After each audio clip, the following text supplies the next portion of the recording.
Hello बच्चा लोग, कैसे हो आप लोग भाई। तो मुझे उम्मीद है आप लोगों की पढ़ाई बहुत अच्छे से चल रही होगी। मेरा नाम है प्रभात। क्लास 11th केमिस्ट्री में हम लोग चैप्टर पढ़ रहे हैं स्ट्रक्चर ऑफ एटम। आज हमारा चैप्टर का है लेक्चर नंबर 8। अब आज के लेक्चर में हम लोग बात करेंगे किस तरह से हम लोग आयंस का इलेक्ट्रॉनिक कॉन्फ़िगरेशन लिखते हैं, चाहे वो कैटायन हो या फिर एनायन। किस तरह से इलेक्ट्रॉनिक कॉन्फ़िगरेशन की हेल्प से किसी पर्टिकुलर इलेक्ट्रॉन का हम सारे क्वांटम नंबर्स निकालते हैं। अब ये दो ऐसी चीजें हैं जिनके ऊपर हमारे एग्जाम में क्वेश्चन बहुत ज्यादा आते हैं, चाहे वो हम स्कूल एग्जाम के बारे में बात करें या किसी भी कॉम्पिटिटिव एग्जाम के प्रिपरेशन के बारे में बात करें। साथ ही साथ हम लोग इस चैप्टर में जो एनसीईआरटी में बहुत ही इंपॉर्टेंट ग्राफ दे रखे हैं उनके बारे में कवर करेंगे। रिसेंट ईयर्स में इसके ऊपर भी क्वेश्चन आना शुरू हो गए हैं। तो बिना और कोई टाइम वेस्ट करे सीधे हम लोग आज का डिस्कशन स्टार्ट करते हैं और बात करते हैं कि हम लोग किस तरह से इलेक्ट्रॉनिक कॉन्फ़िगरेशन लिखेंगे आयंस का। अब देखो, यहां पर अगर हम लोग आयंस का इलेक्ट्रॉनिक कॉन्फ़िगरेशन लिखना शुरू करने वाले हैं, उससे पहले हमें एटम्स का इलेक्ट्रॉनिक कॉन्फ़िगरेशन लिखना आना चाहिए। N+L रूल क्या होता है, अफबाउ प्रिंसिपल क्या होता है, कौन कौन से एटम्स में एक्सेप्शनल इलेक्ट्रॉनिक कॉन्फ़िगरेशन है, ये सब हमें पता होना चाहिए। अब ये सब हम लोगों ने प्रीवियस लेक्चर में ऑलरेडी कवर करा हुआ है, तो अगर आपको आता है तो वेल एंड गुड है, आप ये लेक्चर आगे कंटिन्यू कर सकते हो। पर अगर आपको वो चीजें नहीं पता है तो ये मेरी एडवाइस है आपको कि पहले जाकर वो चीजें कवर कर लो, तब जाकर आप इस लेक्चर पे आना। अदरवाइज आज का लेक्चर फिर आपके लिए उतना फ्रूटफुल नहीं होगा। बच्चे मैंने अक्सर देखा, कई बार ऐसा करते हैं कि कोई एक पर्टिकुलर टॉपिक उन्हें प्रॉब्लम दे रहा है तो उसको उन्होंने यूट्यूब पे सर्च करा, किसी एक का वीडियो आ गया, आपने देखा और आपको लगा कि वो चीज आ गई है, बट आप ये कई बार एड्रेस नहीं करते हो कि कहीं उस चीज के ना आने का रीजन सिर्फ वो कॉन्सेप्ट ना पढ़ना नहीं है, बल्कि उसके पीछे का कॉन्सेप्ट ना आना भी है। अगर आपको चीजें मल्टीप्लाई करना नहीं आता है तो a+b का होल स्क्वायर कैसे ओपन होता है आपके लिए बड़ा मुश्किल हो जाएगा समझना। यही बात आपको समझने की जरूरत है कि कोई भी नई चीज अगर आप सीख रहे हो तो वो हमेशा किसी पुरानी चीज से लिंक होती है, और अगर आपका वो पुरानी चीज पर, उस फंडामेंटल पर आपका वीक कमांड है तो आगे वाली चीज आपके लिए मुश्किल हो जाएगी। तो फटाफट अगर आपको आता है तो कंटिन्यू करते हैं, अदरवाइज प्रीवियस लेक्चर और इस पूरे चैप्टर की प्लेलिस्ट का लिंक मैं यहाँ आई बटन पर दे दूंगा, आप आराम से उसे कवर कर लेना, अपनी अकॉर्डिंग कर लेना जैसे आप प्रिपेयर करना चाहते हो। फटाफट बात करें, अगर आयंस के इलेक्ट्रॉनिक कॉन्फ़िगरेशन अगर हमें लिखने हैं तो हम क्या आइडिया फॉलो करेंगे। तो यार देखो, हमें पता है आयन दो टाइप के होंगे, कैटायन और एनायन। तो आपको पता है कि कोई भी एटम जब इलेक्ट्रॉन लूज करता है तो वो कैटायन बनाता है, और जब वो इलेक्ट्रॉन गेन करता है तो वो एनायन बनाता है, यानी नेगेटिव चार्ज आयन बनाता है। और जितने इलेक्ट्रॉन गेन करेगा उसके ऊपर इतना नेगेटिव चार्ज आएगा, जितने इलेक्ट्रॉन लूज करेगा उसके ऊपर उतना ही पॉजिटिव चार्ज आएगा। एक आध एग्जांपल से भी मैं यहां पर फटाफट आपको बता देता हूं। जैसे सोडियम एटम एक इलेक्ट्रॉन लूज करता है तो Na+ बनता है, मैग्नीशियम एटम 2 इलेक्ट्रॉन लूज करता है तो Mg2+ बनता है। तो इलेक्ट्रॉन लूज होने पर कैटायन बनते हैं। वही अगर कोई एटम इलेक्ट्रॉन गेन करे, जैसे क्लोरीन अगर इलेक्ट्रॉन गेन करे तो क्लोराइड एनायन बनेगा जो कि नेगेटिवली चार्ज है। ऑक्सीजन अगर 2 इलेक्ट्रॉन गेन करे तो उसके ऊपर O2- का चार्ज आएगा। और कोई भी एटम जितने इलेक्ट्रॉन गेन करता है उतना ही उसके ऊपर नेगेटिव चार्ज आता है, और कोई एटम जितने इलेक्ट्रॉन लूज करता है उसके ऊपर उतना ही पॉजिटिव चार्ज आता है। और पॉजिटिव चार्ज वाले आयंस को कलेक्टिवली कैटायन बोलते हैं और नेगेटिव चार्ज वालों को एनायन बोलते हैं। अब अगर हमें कैटायन और एनायन का इलेक्ट्रॉनिक कॉन्फ़िगरेशन लिखना है तो कैसे करेंगे, तो सबसे पहले आइडिया हम समझ लेते हैं एनायन के लिए। एनायन के लिए बहुत ही सिंपल आइडिया है। एनायन में जितने टोटल इलेक्ट्रॉन है, इलेक्ट्रॉन गेन करने के बाद अब वो टोटल इलेक्ट्रॉन काउंट कर लो और पूरा इलेक्ट्रॉनिक कॉन्फ़िगरेशन जैसे आप अफबाउ प्रिंसिपल से लिखते हो लिख डालो। ठीक है, तो हमारा पहला स्टेप क्या होगा, count total electrons in anion. Anion में टोटल इलेक्ट्रॉन्स कितने हैं। दूसरा, write electronic configuration according to Aufbau principle, मतलब जैसे आता है वैसे ही कर लेंगे। ठीक है, ये एक एग्जांपल से मैं फटाफट आपको बता देता हूं ताकि हमें आइडिया पता चल जाए कि हम ये कर लेंगे। ठीक, बड़ा सिंपल सा आइडिया है। जैसे मान लो मैंने तुमसे कह दिया कि क्लोराइड आयन का इलेक्ट्रॉनिक कॉन्फ़िगरेशन अपने को लिखना है और हमें क्लोरीन का एटॉमिक नंबर पता है 17। अब यहीं पर बच्चे अक्सर गड़बड़ क्या करते हैं, आपको स्कूल एग्जाम में भी क्लोरीन के नीचे 17 लिखा मिल जाएगा और क्लोरीन के ऊपर ये नेगेटिव चार्ज लिखा मिल जाएगा।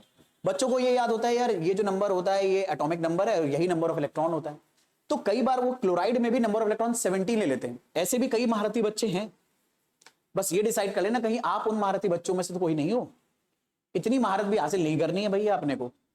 यहां पर 17 जो आपको दे रखा है वो number of electron chlorine atom में है, जब क्लोरीन ने कोई इलेक्ट्रॉन गेन नहीं करा है। लेकिन क्योंकि यहां क्लोराइड बनाने के लिए एक क्लोरीन इलेक्ट्रॉन गेन कर चुका है, तो टोटल इलेक्ट्रॉन यहां पर 18 है, और अब हमें 18 के अकॉर्डिंग इलेक्ट्रॉनिक कॉन्फ़िगरेशन लिखना है। तो ये इलेक्ट्रॉनिक कॉन्फ़िगरेशन आएगा 1s2 2s2 2p6 3s2 3p6, 2 electron 4 6 10 दोबारा 6 18 इलेक्ट्रॉन होंगे।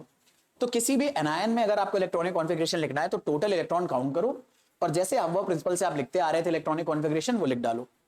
ये अगर नहीं आता है तो ये मत समझना कि आपको क्लोराइड का इलेक्ट्रॉनिक कॉन्फ़िगरेशन लिखना पकड़ में नहीं आ रहा। अब अगर ये नहीं आता इसका मतलब तुम्हें अबव प्रिंसिपल नहीं पता मेरे भाई, तो जाकर पहले अबव प्रिंसिपल पढ़ो, नई चीज बाद में आके पढ़ लेना। अब फटाफट अगर बात करें, एग्जांपल खुद से प्रैक्टिस करो आप।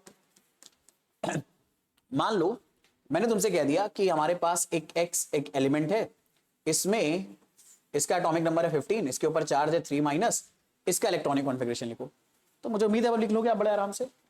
15 तो एक्स एलिमेंट का एटॉमिक नंबर है, यानी अगर एक्स न्यूट्रल होता, इसके पास कोई चार्ज ना होता, तो इसमें 15 इलेक्ट्रॉन होते। 3 इलेक्ट्रॉन गेन करने की वजह से इसके पास टोटल इलेक्ट्रॉन बन जाएंगे 18। तो इसका इलेक्ट्रॉनिक कॉन्फ़िगरेशन फिर से इसी की तरह आ जाएगा, क्योंकि इसमें भी 18 इलेक्ट्रॉन है। अच्छा, ऐसे एलिमेंट्स जिनमें ऐसी स्पीशीज जिनमें सेम नंबर ऑफ इलेक्ट्रॉन होता है, इन्हें हम लोग बुलाते हैं मेरे बच्चे आइसो इलेक्ट्रॉनिक स्पीशीज। यहां पर इन दोनों को आप क्लोराइड को और X3- को आइसो इलेक्ट्रॉनिक बुला सकते हो। आइसो का मतलब सेम, इलेक्ट्रॉनिक का मतलब number of electron, iso electronic species है। कई बार इस चैप्टर में भी ये वर्ड आएगा आपके सामने कि आप आइडेंटिफाई करो, 2-3 एग्जांपल दे देंगे और कह देंगे आइडेंटिफाई करो इनमें से कौन आइसो इलेक्ट्रॉनिक स्पीशी है। तो आपको पता होना चाहिए आइसो इलेक्ट्रॉनिक स्पीशी का मतलब होता है ऐसी स्पीशीज जिनमें नंबर ऑफ इलेक्ट्रॉन्स सेम होंगे। यहां पर भी 18 इलेक्ट्रॉन है, यहां पर भी 18, तो ये दोनों आइसो इलेक्ट्रॉनिक हो गए। यहीं पर मान लो अगर मैं नियॉन गैस दे देता, तो नियॉन गैस भी आपको पता है उसमें sorry not neon, argon gas में भी 18 इलेक्ट्रॉन है, तो आर्गन भी क्या हो जाती, एक नोबल यहां पर इसके साथ आइसो इलेक्ट्रॉनिक हो जाती, क्योंकि आर्गन में भी 18 इलेक्ट्रॉन है, X3- में भी 18 है, और क्लोराइड में भी 18 इलेक्ट्रॉन है। तो इस तरह से हम लोग आयंस का इलेक्ट्रॉनिक कॉन्फ़िगरेशन लिखते हैं। पर क्या हर बार सवाल इतना ही आसान आएगा, नन्ना मुन्ना सा? नहीं मेरे भाई। इसी देखो, जब आपको एक कॉन्सेप्ट आ गया, अब कॉन्सेप्ट के ऊपर टीचर सवाल मिला जुला के पूछ सकते हैं, ये चीज चेक करने के लिए भैया तुम अपनी बुद्धि कितनी लगा लेते हो। जैसे हम लोगों ने यहां पर 2 बातें पढ़ी अभी तक कि कभी भी अगर हमें एनायन बनाना है, तो एनायन बनाने के लिए एटम इलेक्ट्रॉन गेन करता है, और जितने इलेक्ट्रॉन एटम गेन करेगा उतना ही नेगेटिव चार्ज आएगा। ऑक्सीजन ने 2 इलेक्ट्रॉन गेन करे थे, 2 नेगेटिव चार्ज आया था। क्लोरीन ने 1 इलेक्ट्रॉन गेन करा था, 1 नेगेटिव चार्ज आया था। इसी तरह से ये एनायन अगर इलेक्ट्रॉन लूज करेगा, तो अगर मान लो इस एनायन को अगर एटम बनना है, तो यहां से आप खुद सोच सकते हो, क्लोराइड को अगर एटम बनना है तो 1 नेगेटिव चार्ज अपने अंदर से हटाना पड़ेगा, यानी 1 इलेक्ट्रॉन लूज करना पड़ेगा। इसे बोलते हैं ऑक्साइड आयन। अगर ऑक्साइड आयन को एटम बनना है तो इसे 2 इलेक्ट्रॉन लूज करने पड़ेंगे। अब ये बात मैंने आपको बताई है, ठीक है। अब इसका मेन पर्पस क्या है? दरअसल में ये जो हमने एनायन बनाने का आइडिया समझा है और हमने एनायंस का इलेक्ट्रॉनिक कॉन्फ़िगरेशन लिखने का आइडिया समझा है, इस पर मिलाकर बहुत सारे अच्छे क्वेश्चन बन सकते हैं। जैसे जो एक क्वेश्चन अभी मेरे दिमाग में आ रहा है, वो कुछ ऐसा आ रहा है कि कोई टीचर, कोई एग्जामिनर चाहे तो आपसे ऐसा क्वेश्चन पूछ सकता है कि कोई तो एक्स करके हमारे पास एक क्या नाम है एलिमेंट है, इसका आपको 3- चार्ज दे रखा है, और इसका इलेक्ट्रॉनिक कॉन्फ़िगरेशन आपको दे रखा है 1s2 2s2 2p6 3s2 3p6 4s2 3d10, और साथ में दे रखा है मेरे बच्चे 4p6। ये आपको दे रखा है X3- का इलेक्ट्रॉनिक कॉन्फ़िगरेशन। अब इस एनायन का इलेक्ट्रॉनिक कॉन्फ़िगरेशन आपको दे रखा है, और इस एलिमेंट का इलेक्ट्रॉनिक कॉन्फ़िगरेशन आपसे पूछ लेगा कि भैया X जो एलिमेंट है उसका इलेक्ट्रॉनिक कॉन्फ़िगरेशन बताओ क्या होगा, पहला सवाल। दूसरा, लगे हाथ एक काम कर दो, इस एलिमेंट का एटॉमिक नंबर बता दो। ये पहला सवाल था इलेक्ट्रॉनिक कॉन्फ़िगरेशन, दूसरा सवाल एटॉमिक नंबर, तीसरा सवाल भाई अगर एटॉमिक नंबर पता है तो तुम बड़े आराम से इस एलिमेंट का सिंबल आइडेंटिफाई कर सकते हो। तो एक काम करो, लगे हाथ इस एलिमेंट का नेम या फिर जो सिंबल है वो बता दो। अब देखो, ये पूरा इतना खतरनाक सवाल इस छोटी सी बात से बन सकता है कि तुम्हें एनायन का इलेक्ट्रॉनिक कॉन्फ़िगरेशन लिखना आता है, ठीक है। पुराने टाइम में शक्तिमान आता था, छोटी छोटी मगर मोटी बातें, इसी छोटी बात से ये पूरा मोटी बात सॉल्व हो जाएगी। अब कैसे करोगे, सवाल वही है मेरे भाई, कैसे बनाओगे आप इसे? तो X3- तुम्हें दे रखा है, तुम्हें एक्स का इलेक्ट्रॉनिक कॉन्फ़िगरेशन, एटॉमिक नंबर और बाकी सारी चीजें बनानी है। कैसे बनाओगे इसके बारे में बात करते हैं। देखो मैं तो चाहूंगा तुम खुद से सॉल्व करो, तो वीडियो अभी पॉज कर सकते हो और खुद से सॉल्व कर सकते हो, पर मुझे पता है कि 99.9% जनता ऐसी है साला बोलने के बाद भी वीडियो पॉज नहीं करेगी, क्योंकि मेहनत कौन करे, मैं तो सॉल्व करने ही वाला हूं ना क्वेश्चन, तो वो तुरंत सोल्यूशन देख डालेंगे, दिमाग चलाना है ही नहीं। फटाफट बात कर लेते हैं। तो x3 माइनस दरअसल में अगर आपको दे रखा है और ये पूरा इलेक्ट्रॉनिक कॉन्फ़िगरेशन है, तो दरअसल में x से जब x3 माइनस बना होगा तो उसने 3 इलेक्ट्रॉन गेन करे होंगे। इसने जब x से x3 माइनस बना होगा तो 3 इलेक्ट्रॉन गेन करे होंगे। 3 इलेक्ट्रॉन गेन करने के बाद ये कॉन्फ़िगरेशन आया। तो जब ये 3 इलेक्ट्रॉन लूज करेगा तो आपको कॉन्फ़िगरेशन लिखना है। तो यार इसमें से 3 इलेक्ट्रॉन निकाल दो और इलेक्ट्रॉन सबसे बाहर वाली ऑर्बिट में निकलेंगे सबसे पहले। तो 4p6 में से 3 इलेक्ट्रॉन निकाल दो, क्योंकि 6 इलेक्ट्रॉन है, 3 निकल सकते हैं, तो 3 निकाल दो। तो इलेक्ट्रॉनिक कॉन्फ़िगरेशन आएगा 1s2 2s2 2p6 3s2 3p6 4s2 3d10 और ये आ जाएगा 4p3। ये आ जाएगा x का इलेक्ट्रॉनिक कॉन्फ़िगरेशन जिसके ट्राइवेलेंट एनायन का इलेक्ट्रॉनिक कॉन्फ़िगरेशन तुम्हें दे रखा है। अगर x के ऊपर 3 माइनस चार्ज है तो उसे ट्राइवेलेंट एनायन बोल सकते हो। अब यहां पर अगर x का इलेक्ट्रॉनिक कॉन्फ़िगरेशन आ गया तो हम इलेक्ट्रॉनिक कॉन्फ़िगरेशन निकाल चुके हैं। एटॉमिक नंबर निकालना है, तो यार हमें पता है कि अगर एक न्यूट्रल एटम है तो न्यूट्रल एटम में जितने इलेक्ट्रॉन होंगे उतने ही प्रोटॉन, और जितने प्रोटॉन होंगे उतना ही उसका एटॉमिक नंबर। अब ऐसे दिमाग चलाना है आपको, तो इसमें काउंट कर लो कितने इलेक्ट्रॉन है, 2 4 6 10 2 12 6 18 2 20 10 30 3 33। अब x में का 33 इलेक्ट्रॉन है, तो इस न्यूट्रल एटम में प्रोटॉन भी इतने होंगे और जितने प्रोटॉन होंगे उतना ही इसका एटॉमिक नंबर होगा। अब 33 वाले एटॉमिक नंबर वाले एलिमेंट का जो सिंबल है वो है आर्सेनिक। पी ब्लॉक का मेंबर होता है, नाइट्रोजन फास्फोरस के नीचे आता है। ठीक है, तो इस तरह से सवाल बनते हैं कैटायन और एनायन के ऊपर। अगर अच्छा सवाल बनाना होगा इलेक्ट्रॉनिक कॉन्फ़िगरेशन के ऊपर, तो एनायन का इलेक्ट्रॉनिक कॉन्फ़िगरेशन लिखना तो हमें आ गया। बड़ा सिंपल सा रूल है, क्या स्टेप परफॉर्म करने हैं। सबसे पहले भैया जो टोटल इलेक्ट्रॉन है एनायन में वो काउंट कर लो और इलेक्ट्रॉनिक कॉन्फ़िगरेशन अबव प्रिंसिपल के अकॉर्डिंग लिख दो। लेकिन जाहिर सी बात है अगर एनायन के लिए मैंने अलग आइडिया बताया तो कैटायन में चीज फॉलो नहीं होगी। वहां ये मत करना कि टोटल इलेक्ट्रॉन काउंट करो और अबव प्रिंसिपल के अकॉर्डिंग इलेक्ट्रॉनिक कॉन्फ़िगरेशन लिख दो। अबे अगर यही करना होता तो मैं 2 सेगमेंट करता ही क्यों। और एक बात बताता हूं, हर बैच में हर बार मैं अपने बच्चों को ये बताता हूं कि भैया मैं कैटायन एनायन के कॉन्फ़िगरेशन अलग बता रहा हूं, इसका मतलब है दोनों में सेम रूल नहीं चलेगा। इसके बावजूद भी कुछ महानुभाव ऐसे होते हैं जिनका इतना ज्यादा अनुभव हो जाता है कि अपने आप वो कैटायन में भी यही रूल लगाने लगते हैं कि टोटल इलेक्ट्रॉन काउंट करो और अबव प्रिंसिपल से फॉलो कर दो, क्योंकि हमें यही तो करना है। अबव इलेक्ट्रॉनिक कॉन्फ़िगरेशन लिखने के लिए क्या पता होना चाहिए, इलेक्ट्रॉन पता होने चाहिए, उसका बस कॉन्फ़िगरेशन ही तो लिखना है। तो इलेक्ट्रॉन काउंट करो लिख दो। यहीं पर बच्चे अक्सर कर जाते हैं गड़बड़, और इसीलिए कई बार जब कैटायंस के कॉन्फ़िगरेशन लिखते हैं आप, कई बार गड़बड़ होती है। इसीलिए गड़बड़ ना हो तो जो रूल बता रहा हूं वो फॉलो करना। रूल कुछ ऐसा है, इसमें आप सबसे पहले दरअसल में इलेक्ट्रॉनिक कॉन्फ़िगरेशन लिखोगे ऑफ एटम, ना कि कैटायन का। जो एटम होता है नॉर्मली उसका इलेक्ट्रॉनिक कॉन्फ़िगरेशन लिखोगे और फिर उसमें आप रिमूव करोगे electron starting from outer shell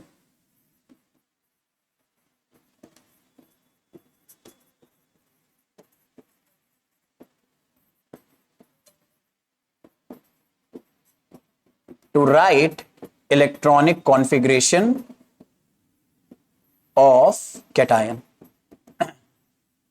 यहां पर एक लाइन ड्रॉ कर देते ताकि आपको पता रहे सेपरेट है। अब ये चीज देखो बिना मतलब सिर्फ इतना लिख देने से समझ में नहीं आएगी। स्टेप बताने का मेन मतलब ये था कि आपको याद रहे कि यहां पर सीधे इलेक्ट्रॉन काउंट करके नहीं करना है, पहले एटम का इलेक्ट्रॉनिक कॉन्फ़िगरेशन लिखना है और आपको सबसे बाहर वाली ऑर्बिट से एक एक करके इलेक्ट्रॉन निकालने हैं उतने, ताकि कैटायन के बराबर चार्ज आ जाए। जैसे अगर मान लो कैटायन के ऊपर 1 चार्ज +1 चार्ज है तो आप सबसे आउटर वाली ऑर्बिट से 1 इलेक्ट्रॉन निकालोगे। अगर कैटायन के ऊपर 2 चार्ज है तो आप 2 इलेक्ट्रॉन निकालोगे, 3 चार्ज है तो 3 इलेक्ट्रॉन निकालोगे। पर ये निकालोगे कहां से, सबसे बाहर वाली ऑर्बिट से। अब यहां पर ही सबसे ज्यादा बच्चे गड़बड़ करते हैं। आउटर ऑर्बिट वो समझते हैं इलेक्ट्रॉनिक कॉन्फ़िगरेशन अबव प्रिंसिपल से जो लिखी है वो सबसे बाहर वाली ऑर्बिट है, कई बार ऐसा नहीं होता है, और मैं इसी का केस लेने वाला हूं। ये अगर आपने बैठा लिया अपने दिमाग में, तो मैं आपको बता रहा हूं कि जो आप सिली मिस्टेक करते हो वो अवॉइड होना शुरू हो जाएंगी।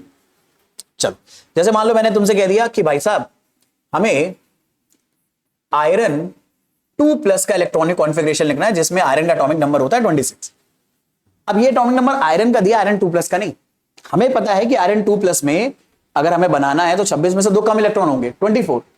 पर हम ऐसा नहीं करेंगे कि हम 24 इलेक्ट्रॉनिक कॉन्फ़िगरेशन लिख दें।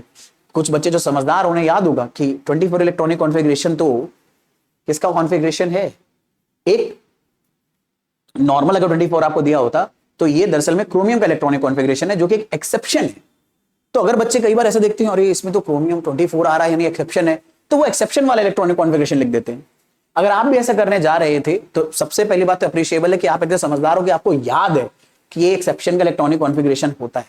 लेकिन समझदार होने के बाद भी आप उन बच्चों की फहरिस्त में शामिल हो गए हो जो भैया भर भर के सिली मिस्टेक करते हैं। आपने भी वो सिली मिस्टेक कर डाली है।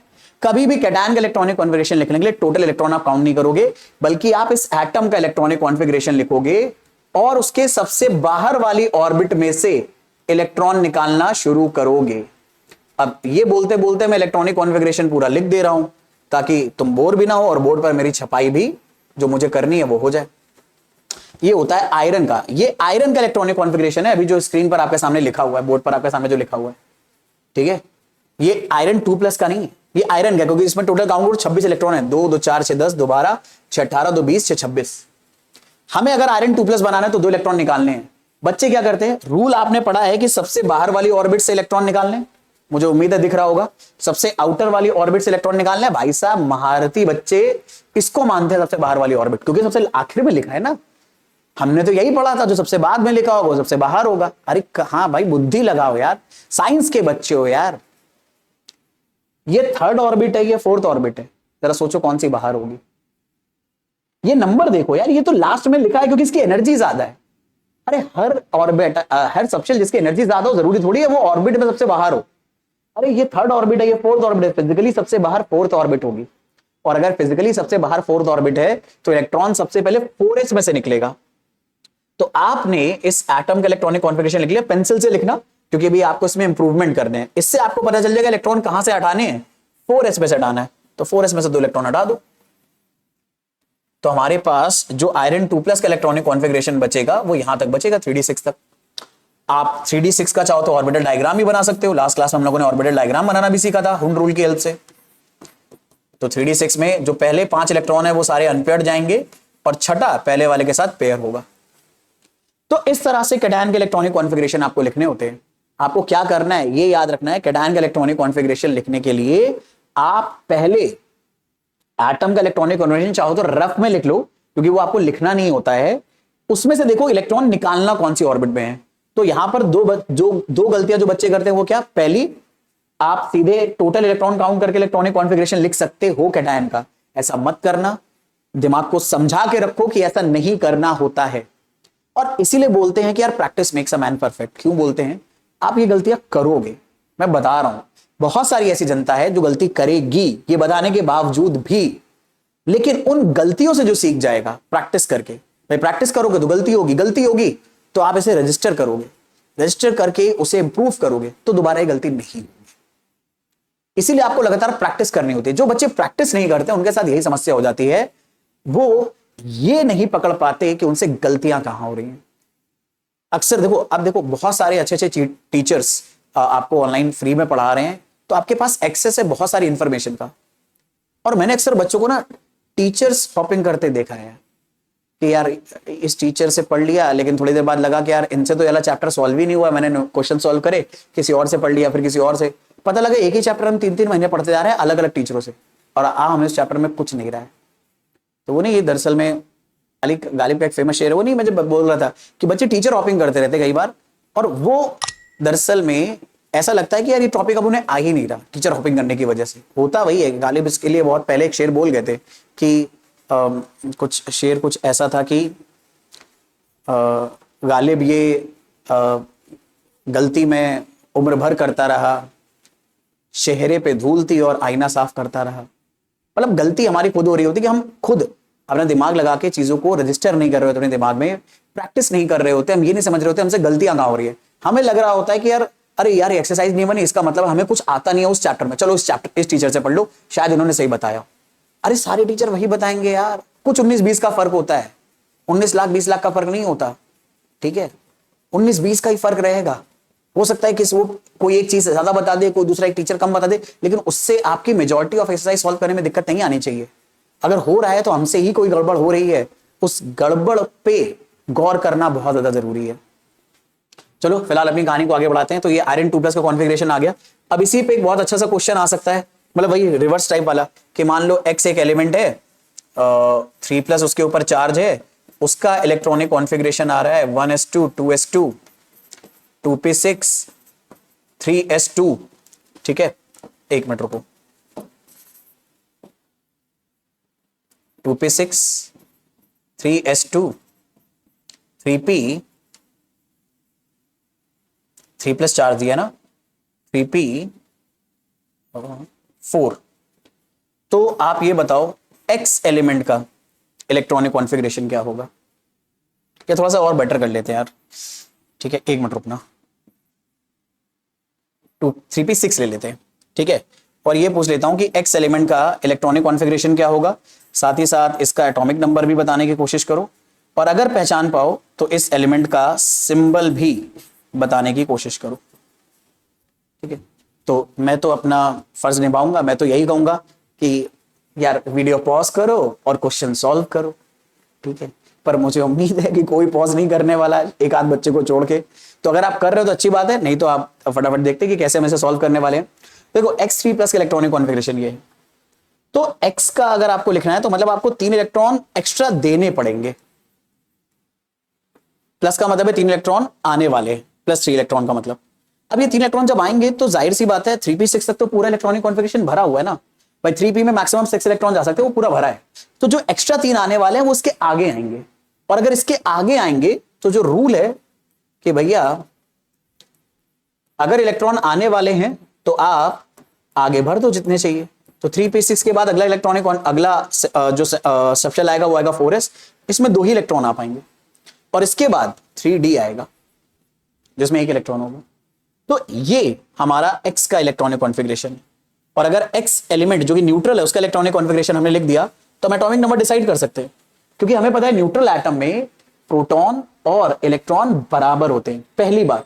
लेकिन इसको इस्तेमाल कैसे करेंगे कि इलेक्ट्रॉन और प्रोटॉन बराबर है, यहां से काउंट करोगे इलेक्ट्रॉन, और इलेक्ट्रॉन ही प्रोटॉन के बराबर होंगे न्यूट्रल एटम में, तो हमें पता चल जाएगा प्रोटॉन। लेकिन कैसे हमारा सवाल सॉल्व होगा? नहीं मेरे भाई, प्रोटॉन बराबर है तो प्रोटॉन ही एटॉमिक नंबर के बराबर होगा न्यूट्रल एटम के लिए, तो अब हमें उससे आंसर मिल जाएगा। तो हम लोग ऐसे सॉल्व करेंगे 2 2 4 6 10 इलेक्ट्रॉन, 2 12 6 18 2 20 एंड 21। तो एटॉमिक नंबर इसमें 21 ही होगा, और 21 जो एटॉमिक नंबर है वो कैनेडियम का है, कैल्शियम के जस्ट बाद आता है, ठीक है। तो मुझे उम्मीद है आप लोगों को ये आइडिया पकड़ में आया है कि आप कैसे दरअसल में आयंस के इलेक्ट्रॉनिक कॉन्फ़िगरेशन लिख सकते हो और उसके साथ काम कर सकते हो, ठीक। अब आ जाते हैं यार एक बड़े इंपॉर्टेंट पॉइंट के बारे में जो मैं मेंशन करना चाहूंगा। कई बार बच्चों को इतना बोला जाता है कि भाई साहब एनसीईआरटी पढ़ो, पर पढ़ते नहीं है, और एनसीईआरटी ना पढ़ने की वजह से मुझे अच्छे से याद है शायद 2016 या 2017 में जेईई एडवांस में एक बहुत अच्छा क्वेश्चन आया था, और बहुत ही सिर्फ एनसीईआरटी की बुकलेट से उठाकर उन्होंने बहुत बढ़िया सा क्वेश्चन बनाया था। और मैं ऐसा मानता हूं, मतलब क्योंकि मैंने भी उस टाइम पे बहुत सारे अच्छे बच्चों को जब मैं पढ़ा रहा था, बहुत सारे अच्छे बच्चे वो गलत कर आए थे क्वेश्चन बताने के बावजूद भी, क्योंकि अक्सर हम एनसीईआरटी पढ़ते नहीं, और पढ़ते हैं तो उसकी बहुत बारीक बारीक बातों का ध्यान नहीं रखते, क्योंकि हम अक्सर उन चीजों पे ध्यान नहीं रखते, उन बातों पर जो कम प्रैक्टिस में हमने करी है, मतलब जिसके ऊपर बहुत सारे क्वेश्चन नहीं बने हैं, हम अक्सर उन चीजों को नेग्लेक्ट कर देते, जबकि वो ऐसी होती कि अगर आप उनको याद भर भी रख लो तो भी काम चल जाएगा। अब ज्ञान इतना नहीं पेलूंगा मैं, फिर आगे चलता हूं फटाफट कि यार ये है वो पॉइंट क्या है। यहां पर आपको 2 अलग अलग कॉन्फ़िगरेशन दे रखे हैं। ये कॉन्फ़िगरेशन हमें दे रखा है मल्टी इलेक्ट्रॉन एटम का। मल्टी इलेक्ट्रॉन एटम का मतलब जिसमें एक से ज्यादा इलेक्ट्रॉन हो, 2 4 6 10 कितने भी इलेक्ट्रॉन है उस एटम में एक से ज्यादा, तो हर उस एटम हर उस आयन के लिए ये इलेक्ट्रॉनिक कॉन्फ़िगरेशन चलेगा। यहां पर ये जो ऊपर की तरफ जाता हुआ डायग्राम है ये एनर्जी के इंक्रीजिंग ऑर्डर का डायग्राम है, मतलब ये बता रहा है कि सबसे कम एनर्जी 1s ऑर्बिटल की है, पहले इसमें इलेक्ट्रॉन भरो, जब ये पूरा भर जाए तो 2s में इलेक्ट्रॉन भरो, जब ये पूरा भर जाए तो 2p में पूरा इलेक्ट्रॉन भरो, जब ये भरे तो 3s में जाओ, 3p में जाओ, 4s में जाओ, 3d में जाओ, ब्ला ब्ला ब्ला ब्ला, ऐसे करना है। मतलब अगर एक से ज्यादा इलेक्ट्रॉन है तो आपको इस तरह से इलेक्ट्रॉनिक कॉन्फ़िगरेशन भरना है। इंपॉर्टेंट है ये डायग्राम कि अगर आप सिंगल इलेक्ट्रॉन स्पीशीज के लिए काम कर रहे हो, जैसे कि हाइड्रोजन एटम या हाइड्रोजन लाइक स्पीशीज के लिए, हाइड्रोजन लाइक स्पीशीज क्या होती हैं? जिनमें बस एक इलेक्ट्रॉन हो।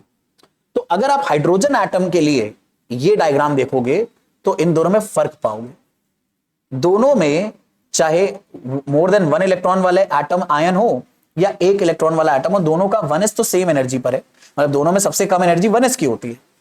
लेकिन जब बात आती है इसके आगे इलेक्ट्रॉन भरने की, तो मोर देन 1 इलेक्ट्रॉन वाले एटम में 2s की एनर्जी कम है, 2p की एनर्जी ज्यादा है।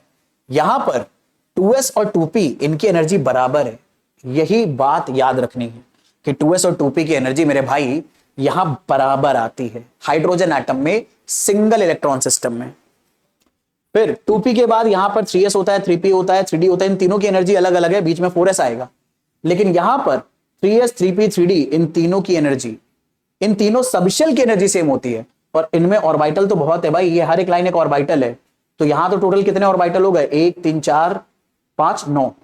तो इन 9 के 9 ऑर्बिटल्स की एनर्जी सेम है। यानी यहां कितने डीजनरेट ऑर्बिटल हैं? 9। जबकि यहां पर सिर्फ 3 डीजनरेट ऑर्बिटल हैं और ये सब तो अलग अलग है। यहां एक ही ऑर्बिटल है, यहां 3 डीजनरेट ऑर्बिटल है और यहां 5 डीजनरेट ऑर्बिटल है। दरअसल में हाइड्रोजन के लिए 2s 2p का जो एनर्जी है वो सेम रहता है, 3s 3p 3d का एनर्जी सेम रहता है, 4s 4p 4d 4f इनका चारों का एनर्जी सेम रहेगा हाइड्रोजन एटम के लिए, सिंगल इलेक्ट्रॉन के लिए। ये बात एनसीईआरटी में मेंशन है कि अगर आप कभी भी दरअसल में एक सिंगल इलेक्ट्रॉन सिस्टम के लिए काम करते हो तो जो उनका एनर्जी है वो इस तरह से आता है, 1s की एनर्जी कम होगी लेकिन 2s 2p की बराबर होगी, 3s 3p 3d की बराबर होगी। अगर आप 4 में चले गए तो 4s 4p 4d 4f इनकी एनर्जी बराबर होगी। ऐसा क्यों होता है इसके बारे में चर्चा कर लेते हैं। दरअसल में भाई साहब है क्या, यहां पर ना हमारे पास सिंगल इलेक्ट्रॉन सिस्टम में बस एक ही इलेक्ट्रॉन है, तो यहां पर आपस में इलेक्ट्रॉन इलेक्ट्रॉन का कोई रिपल्शन नहीं है। तो अगर आप इस एक इलेक्ट्रॉन को एनर्जी दोगे तो यही इलेक्ट्रॉन 2s या फिर 2p में जाएगा।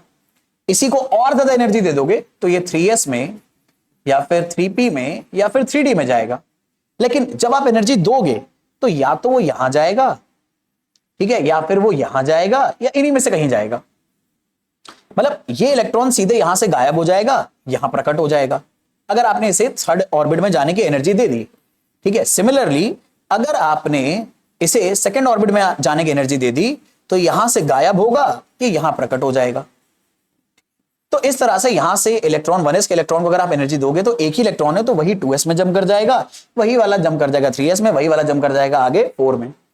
लेकिन यहां पर अगर मान लो 1s में 2 इलेक्ट्रॉन है, अगर आपने एनर्जी दी तो कोई एक जंप करेगा, और जब एक जंप करेगा तो अगर वो सेकेंड ऑर्बिट में गया तो ये दोनों इलेक्ट्रॉन एक दूसरे को रिपेल करेंगे।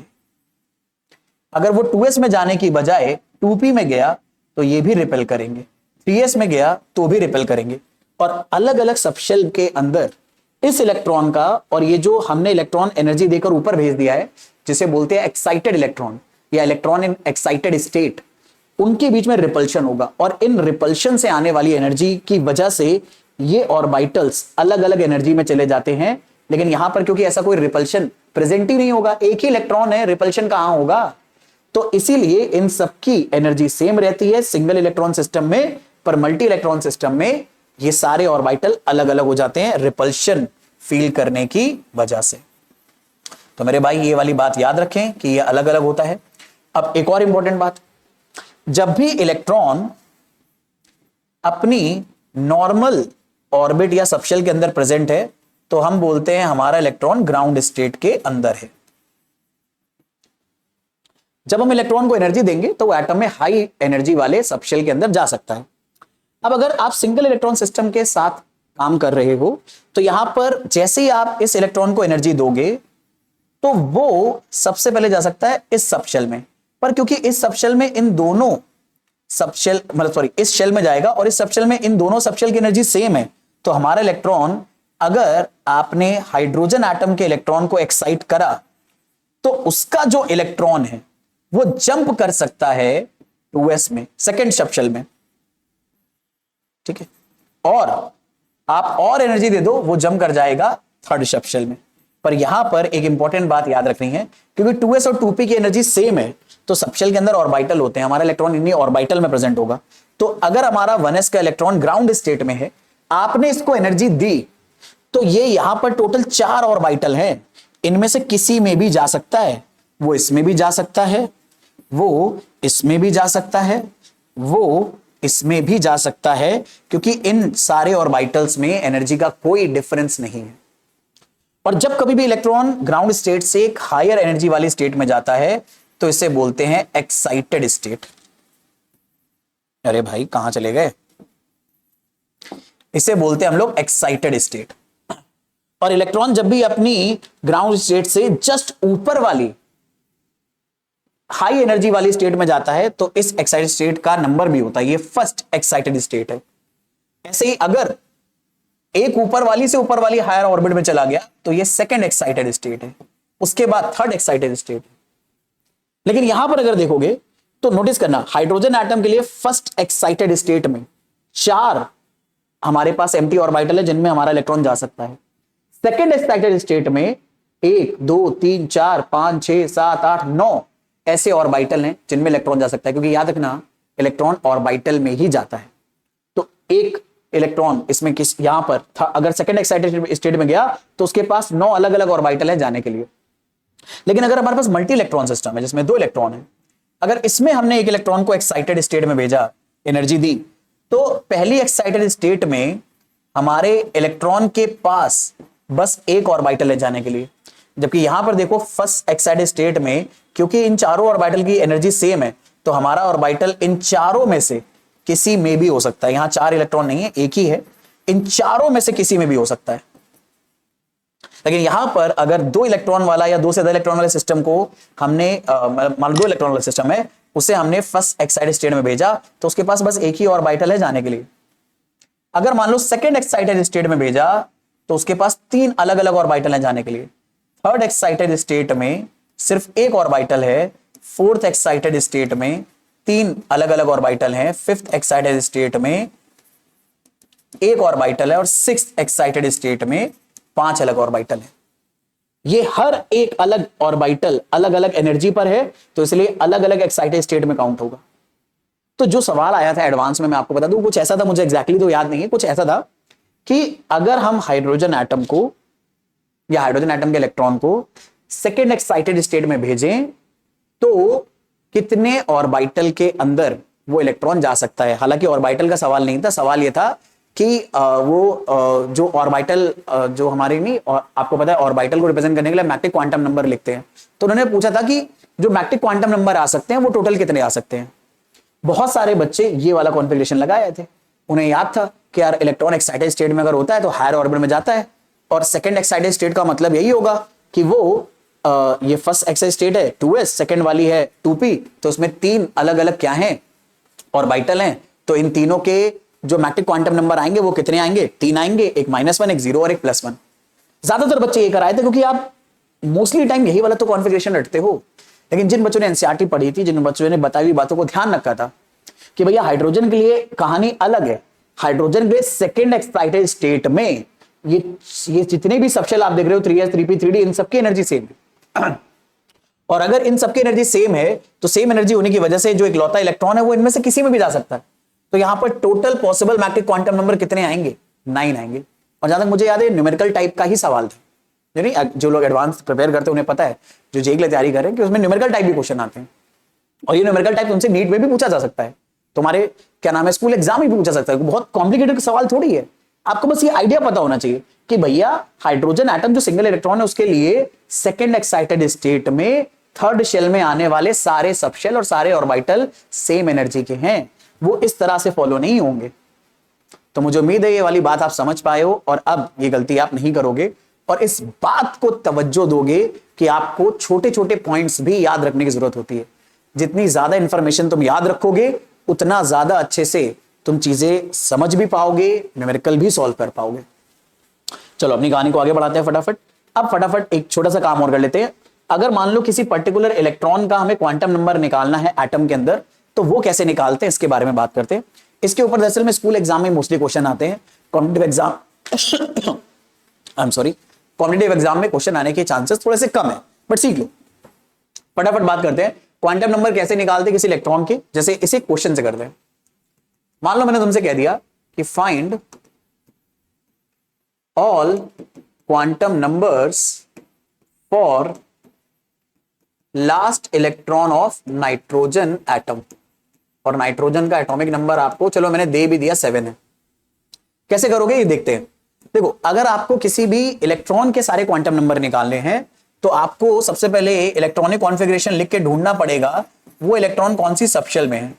तो नाइट्रोजन में टोटल 7 इलेक्ट्रॉन है, इलेक्ट्रॉनिक कॉन्फ़िगरेशन आया 1s2 2s2 और 2p3, यानी लास्ट के 3 इलेक्ट्रॉन p सबशेल में गए। अगर लास्ट के 3 इलेक्ट्रॉन p सबशेल में है तो जाहिर सी बात है लास्ट इलेक्ट्रॉन भी p सबशेल में ही होगा। जब आपको इसका कंफर्मेशन हो जाए कि जिस इलेक्ट्रॉन के आपको सारे क्वांटम नंबर निकालने हैं वो कौन से सबशेल में है, तो आप उस सबशेल का ऑर्बिटल डायग्राम बना लो। हमें ये पता चल गया लास्ट के 3 इलेक्ट्रॉन p सबशेल में है, और लास्ट इलेक्ट्रॉन का अगर इलेक्ट्रॉनिक कॉन्फ़िगरेशन निकालना है तो वो इसी 2p सबशेल में है। तो जब ये कंफर्म हो जाए इसका ऑर्बिटल डायग्राम बना लो। p सबशेल में 3 ऑर्बिटल है, इन 3 ऑर्बिटल में 3 इलेक्ट्रॉन भरने हैं, पर ये इलेक्ट्रॉन भरेंगे हुंड रूल से। और हुंड रूल ये कहता है कि अगर p सबशेल में 3 इलेक्ट्रॉन है तो पहला इलेक्ट्रॉन अनपेयर्ड रहेगा, दूसरा भी अनपेयर्ड रहेगा, तीसरा भी अनपेयर्ड रहेगा। क्योंकि हुंड रूल के अकॉर्डिंग डी जनरेट ऑर्बिटल यानी सेम एनर्जी वाले ऑर्बिटल्स में इलेक्ट्रॉन पेयर तब तक होना शुरू नहीं होंगे जब तक हर एक ऑर्बिटल में एक एक अनपेयर्ड इलेक्ट्रॉन ना आ जाए। तो हम इसीलिए इन 3 इलेक्ट्रॉन को ऐसे ऐसे भरेंगे। अब देखो यहां तक 4 इलेक्ट्रॉन हो गए थे 1s2 2s2 में, तो यानी ये हमारा होगा 5वां इलेक्ट्रॉन, ये 6ठा और ये 7वां, ऐसे ही तो काउंट करोगे, पहले इसमें फिर इसमें। तो ये हमारा 7th इलेक्ट्रॉन है और यही हमारा लास्ट इलेक्ट्रॉन हो गया। जब हमें पता चल गया ये लास्ट इलेक्ट्रॉन है तो इसी को ध्यान में रख के हम सारे क्वांटम नंबर लिख सकते हैं। अब क्वांटम नंबर कौन कौन से आएंगे? Principal quantum number, azimuthal quantum number, magnetic quantum number and spin quantum number. तो प्रिंसिपल क्वांटम नंबर हमें यह बताना है कि इलेक्ट्रॉन कौन से ऑर्बिट में है, तो ये इलेक्ट्रॉन सेकंड ऑर्बिट में, तो प्रिंसिपल क्वांटम नंबर 2 हो गया। हमें यह बताना है ये इलेक्ट्रॉन कौन सी सबशेल में है, तो ये p सबशेल में है, और p सबशेल के लिए अजीमुथल क्वांटम नंबर 1 होता है। मैग्नेटिक क्वांटम नंबर यानी ऑर्बिटल का नंबर बताना है, तो अगर अजीमुथल क्वांटम नंबर 1 है तो इन तीनों ऑर्बिटल के मैग्नेटिक क्वांटम नंबर होंगे -1 से लेकर +1, और हमारा इलेक्ट्रॉन +1 वाले ऑर्बिटल में है तो आप बोल दोगे +1 है। और spin quantum number up spin है तो आप स्पिन बता सकते हो +हाफ। हालांकि बहुत सारी अच्छी किताबों में ये बात मेंशन है कि स्पिन ना हम ऐसे डिसाइड नहीं कर सकते कि पहली वाली स्पिन हमेशा क्लॉकवाइज होगी, वो एंटी क्लॉकवाइज भी हो सकती है। तो बहुत सारी अच्छी किताबों में यहां पर +-हाफ लिखा होता है। अब ये आपकी मर्जी, आप +-हाफ फॉलो करो, ठीक है। मतलब ये देखो स्कूल एग्जाम के लिए तो मैं आपको एडवाइस करूंगा स्कूल में आपके जो टीचर बोले आप उसके हिसाब से काम कर सकते हैं, कोई दिक्कत नहीं, क्योंकि वहां बहसबाजी करने नहीं बैठोगे उनके साथ। अगर उन्होंने बोला है कि भैया आप स्पिन को आप +हाफ लिखना तो आप +हाफ लिख दो, डाउन स्पिन को -हाफ ही लिखना तो -हाफ लिख दो, ठीक है। अगर उन्होंने बोला कि नहीं ऐसा कर सकते हैं कि यार हमें नहीं पता, हम एग्जैक्टली नहीं कह सकते कि पहली बार जो इलेक्ट्रॉन जाएगा वो हमेशा अप स्पिन से ही जाएगा, या हमने अपनी तरफ से मान लिया है आपसी सहमति से, ठीक है। तो इसलिए हम लोग यहाँ पर क्या करते हैं, हमेशा +हाफ लिख देते हैं। बट बहुत मतलब अगर आप पास्ट ईयर के कई क्वेश्चन देखोगे अच्छे एग्जाम्स के, जेई के एग्जाम के या नीट के एग्जाम के, कई जगह पर ये मेंशन है कि जो स्पिन क्वांटम नंबर है वो +-हाफ दे रखा है। मतलब आपको अंदाजा है कि +हाफ भी हो सकती है और -हाफ भी हो सकती है। और कई टीचर्स तो यहां तक भी बोल देते हैं कि जो आप ऑर्बिटल है वो ऑर्बिटल भी एग्जैक्टली डिसाइड नहीं कर सकते कि लास्ट इलेक्ट्रॉन इस ऑर्बिटल में ही रहेगा, बट ऐसा कर सकते हो, बट पता नहीं क्यों बोलते हो। तो इसीलिए स्पिन के लिए जरूर याद रखना +-हाफ आप लिख सकते हो, ठीक है। अगर स्कूल में टीचर बोल रहे हैं तो करो। ऐसे ही एडवांस जेई में भी और नीट में भी कई बार होता है कि स्पिन क्वांटम नंबर आपको +-हाफ के साथ दिया जाता है और कई बार नहीं भी दिया जाता है, तो वहां लड़ने नहीं बैठना है, वहां पर बुद्धि का इस्तेमाल करना है, प्रेजेंस ऑफ माइंड का इस्तेमाल करना है। अगर +-हाफ ऑप्शन में ही नहीं गिवन है तो वो तुमसे यही चाह रहे हैं कि तुम सीधे निकालो। जो रूल है कि पहले इलेक्ट्रॉन आप क्लॉकवाइज या अप स्पिन से ही भरो और बाद में एंटी क्लॉकवाइज या डाउन स्पिन से भरो। ये बुद्धि लगानी और ये बात ध्यान रखनी है, वहां पर अब आप कंफ्यूज मत होने लगना फालतू में।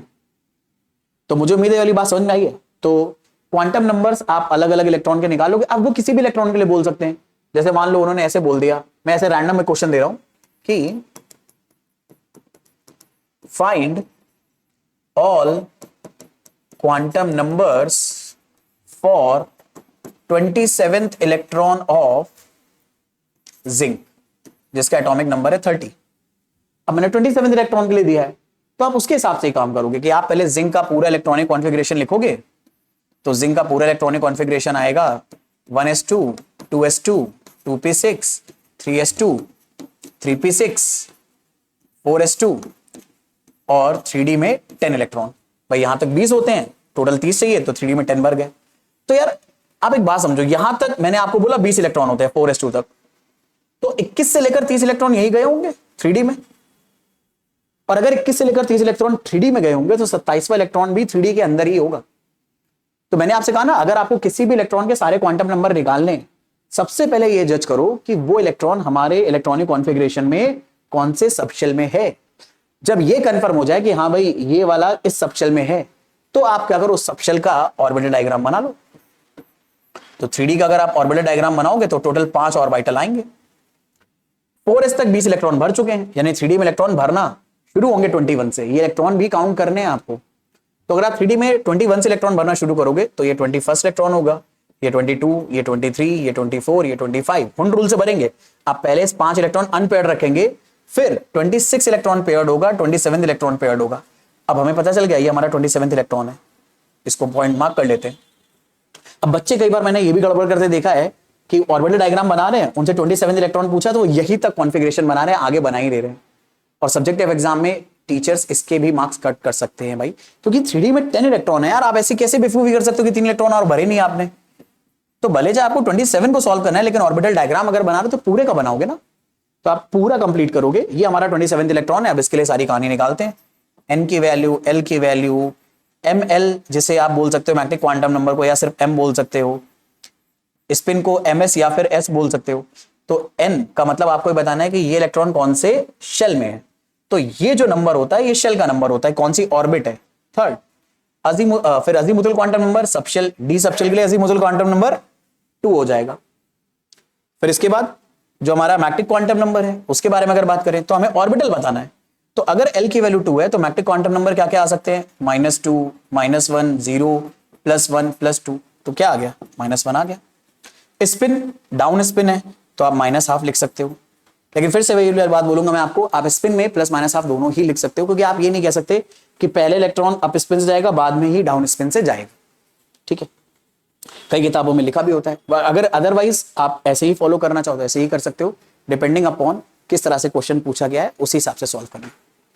तो मुझे उम्मीद है यार, अगर आपको कोई भी इलेक्ट्रॉन पर्टिकुलर एटम में, और ये आयन के लिए भी कर सकते हो, कोई दिक्कत नहीं है। ठीक है, किसी भी आयन में, किसी भी एटम में सारे क्वांटम नंबर अगर पूछे गए किसी भी इलेक्ट्रॉन के, तो आप आराम से ढूंढ पाओगे, कोई दिक्कत नहीं होगी। ठीक है, अब आ जाते हैं नेक्स्ट एक प्रिंसिपल के ऊपर जो बहुत ही इंपॉर्टेंट है। शायद इसको हम लोगों ने पहले भी डिस्कस करा है, लेकिन अब इसकी अहमियत और समझ में आएगी। Pauli exclusion principle. ये प्रिंसिपल क्या कहता है, बहुत ही सिंपल सी बात, कि यार एक एटम में किसी भी 2 इलेक्ट्रॉन के लिए सारे क्वांटम नंबर सेम नहीं हो सकते। No 2 electrons in an atom can have all same set of 4 quantum numbers. मतलब कोई 3 क्वांटम नंबर अगर सेम है तो चौथा पक्का अलग होगा। ठीक है, यानी अगर इलेक्ट्रॉन की शेल, सबशेल और ऑर्बिटल सेम है तो स्पिन अलग होगी। अगर शेल सबशेल सेम है और स्पिन सेम है तो ऑर्बिटल अलग होगा। अगर ऑर्बिटल स्पिन सेम है, ऑर्बिटल सेम है, सबशेल सेम है, तो शेल पक्का अलग होगा। 2 इलेक्ट्रॉन के लिए, किसी भी 2 इलेक्ट्रॉन के लिए चारों क्वांटम नंबर सेम नहीं आ सकते। अब यार ये दरअसल में जो प्रिंसिपल है ये इतना इंपॉर्टेंट क्यों है? छोटी सी बात तो बता रहा है कि भैया एक एटम के अंदर 2 इलेक्ट्रॉन के लिए क्या नहीं हो सकते, कोई चारों क्वांटम नंबर सेम नहीं हो सकते, कोई ना कोई एक तो पक्का अलग होगा। अब ये बात क्यों इंपॉर्टेंट हो जाती है वो पता चलेगी इस आइडिया से। ये मैंने लिख दिया, मैं आपको समझा देता हूं कि क्या बोल रहा है। दरअसल में जब पाउली ये बोल रहे हैं कि एक एटम के लिए 2 इलेक्ट्रॉन के चारों क्वांटम नंबर सेम नहीं हो सकते, और हमें पहले से पता था स्पिन क्वांटम नंबर 2 ही टाइप के होते हैं, या तो +½ या फिर -½ तो इससे पाउली ये समझाना चाह रहे थे दुनिया को कि किसी भी एटम में एक ऑर्बिटल के अंदर 2 से ज्यादा इलेक्ट्रॉन कभी नहीं जा सकते। क्योंकि अगर मान लो एक एटम में ऑर्बिटल में 2 से ज्यादा इलेक्ट्रॉन जा सकते होते तो मान लो 2 क्लॉकवाइज चले जाते और एक एंटी क्लॉकवाइज, ऐसे ही मैंने बोल दिया। अगर जा सकते होते, जाते नहीं है, अगर जा सकते होते 2 से ज्यादा इलेक्ट्रॉन, मान लो सबसे कम 2 से ज्यादा इलेक्ट्रॉन जा सकते 3, तो अगर 3 जा सकते और स्पिन 2 ही टाइप की है, +½ या -½ तो इसका मतलब है कि दो प्लस स्पिन से जा सकते, मतलब दो क्लॉकवाइज से जा सकते हैं, एक एंटी क्लॉकवाइज से। और अगर एक ही ऑर्बिटल में तीनों इलेक्ट्रॉन होंगे तो इन तीनों के लिए n की वैल्यू सेम आएगी, अजीमुथल क्वांटम नंबर सेम आएगा, और मैट्रिक क्वांटम नंबर अगर इन दो का निकालोगे, ठीक है, बल्कि इन दो का क्या, इन तीनों का सेम आएगा। क्यों? क्योंकि ये एक ही ऑर्बिटल में है। अब इलेक्ट्रॉन अगर कभी भी, जैसे एक मिनट, कहां गया, एक मिनट, थोड़ा सा पीछे जाना पड़ेगा। जैसे ये दोनों ऑर्बिटल एक ही, ये दोनों इलेक्ट्रॉन एक ही ऑर्बिटल में है, अगर आप इनके लिए, मान लो ये हमारा शायद 22वां इलेक्ट्रॉन था, इसके लिए अगर n की वैल्यू निकाले, ये भी 3 आएगी, l की वैल्यू 2, ml की वैल्यू -1, लेकिन स्पिन कितना आ रहा है, +12 आ रहा है, ये दोनों अलग अलग आ रहे हैं। तो चारों क्वांटम नंबर्स क्या आ रहे हैं, अलग अलग। चारों क्वांटम नंबर्स में 3 तो सेम आ गए, लेकिन चौथा वाला क्या हो गया, अलग आ गया। ठीक है, अब यहां पर इस बात को कहने का क्या मतलब है, उसको समझने की कोशिश करना, ये बड़ा इंपॉर्टेंट बात है। मान लो अगर 3 इलेक्ट्रॉन होते, ठीक है, तो अगर एक ही ऑर्बिटल में 2 इलेक्ट्रॉन होते हैं तो शुरुआत के तीनों क्वांटम नंबर तो सेम ही आएंगे। और स्पिन अगर निकाले, जैसे पिछले केस में स्पिन अलग अलग थी ना, अब की बार क्या होगी, 2 की स्पिन सेम आएगी और 1 की अलग आएगी। और अगर 2 की स्पिन सेम आ गई तो इनके तो चारों क्वांटम नंबर सेम हो गए ना।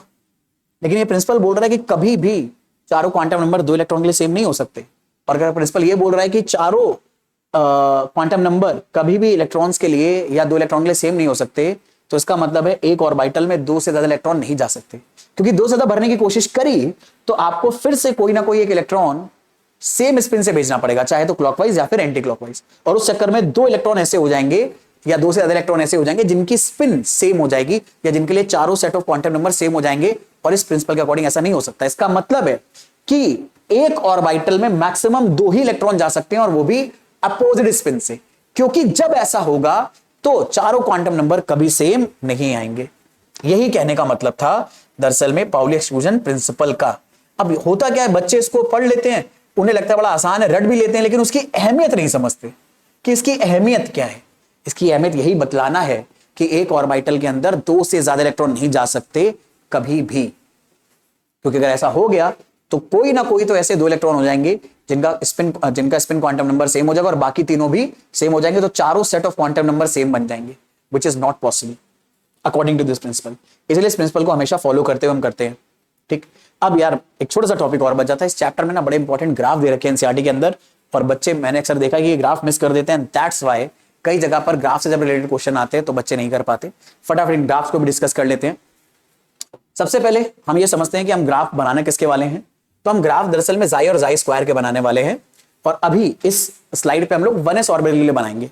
तो पहले तो एक बार समझ लेते हैं कि जाई और जाई स्क्वायर क्या चीज है। अगर आप इस चैप्टर को शुरुआत से पढ़ते आ रहे हो और डिलीजेंटली पढ़ते आ रहे हो तो आपको यह पता होगा, जाई दरअसल में एक ऐसा मैथमेटिकल फंक्शन है जो एटॉमिक ऑर्बिटल को रिप्रेजेंट करता है। जैसे यहां पर एनिमेशन में आपको अलग अलग एटॉमिक ऑर्बिटल बार बार दिखाए जा रहे हैं। ठीक है, हर एक एटॉमिक ऑर्बिटल एक वेव फंक्शन से रिप्रेजेंट हो सकता है। जैसे 1s 2s का भी एक वेव फंक्शन होगा, 2px का भी एक वेव फंक्शन होगा, 2py का भी होगा, 2pz का भी होगा।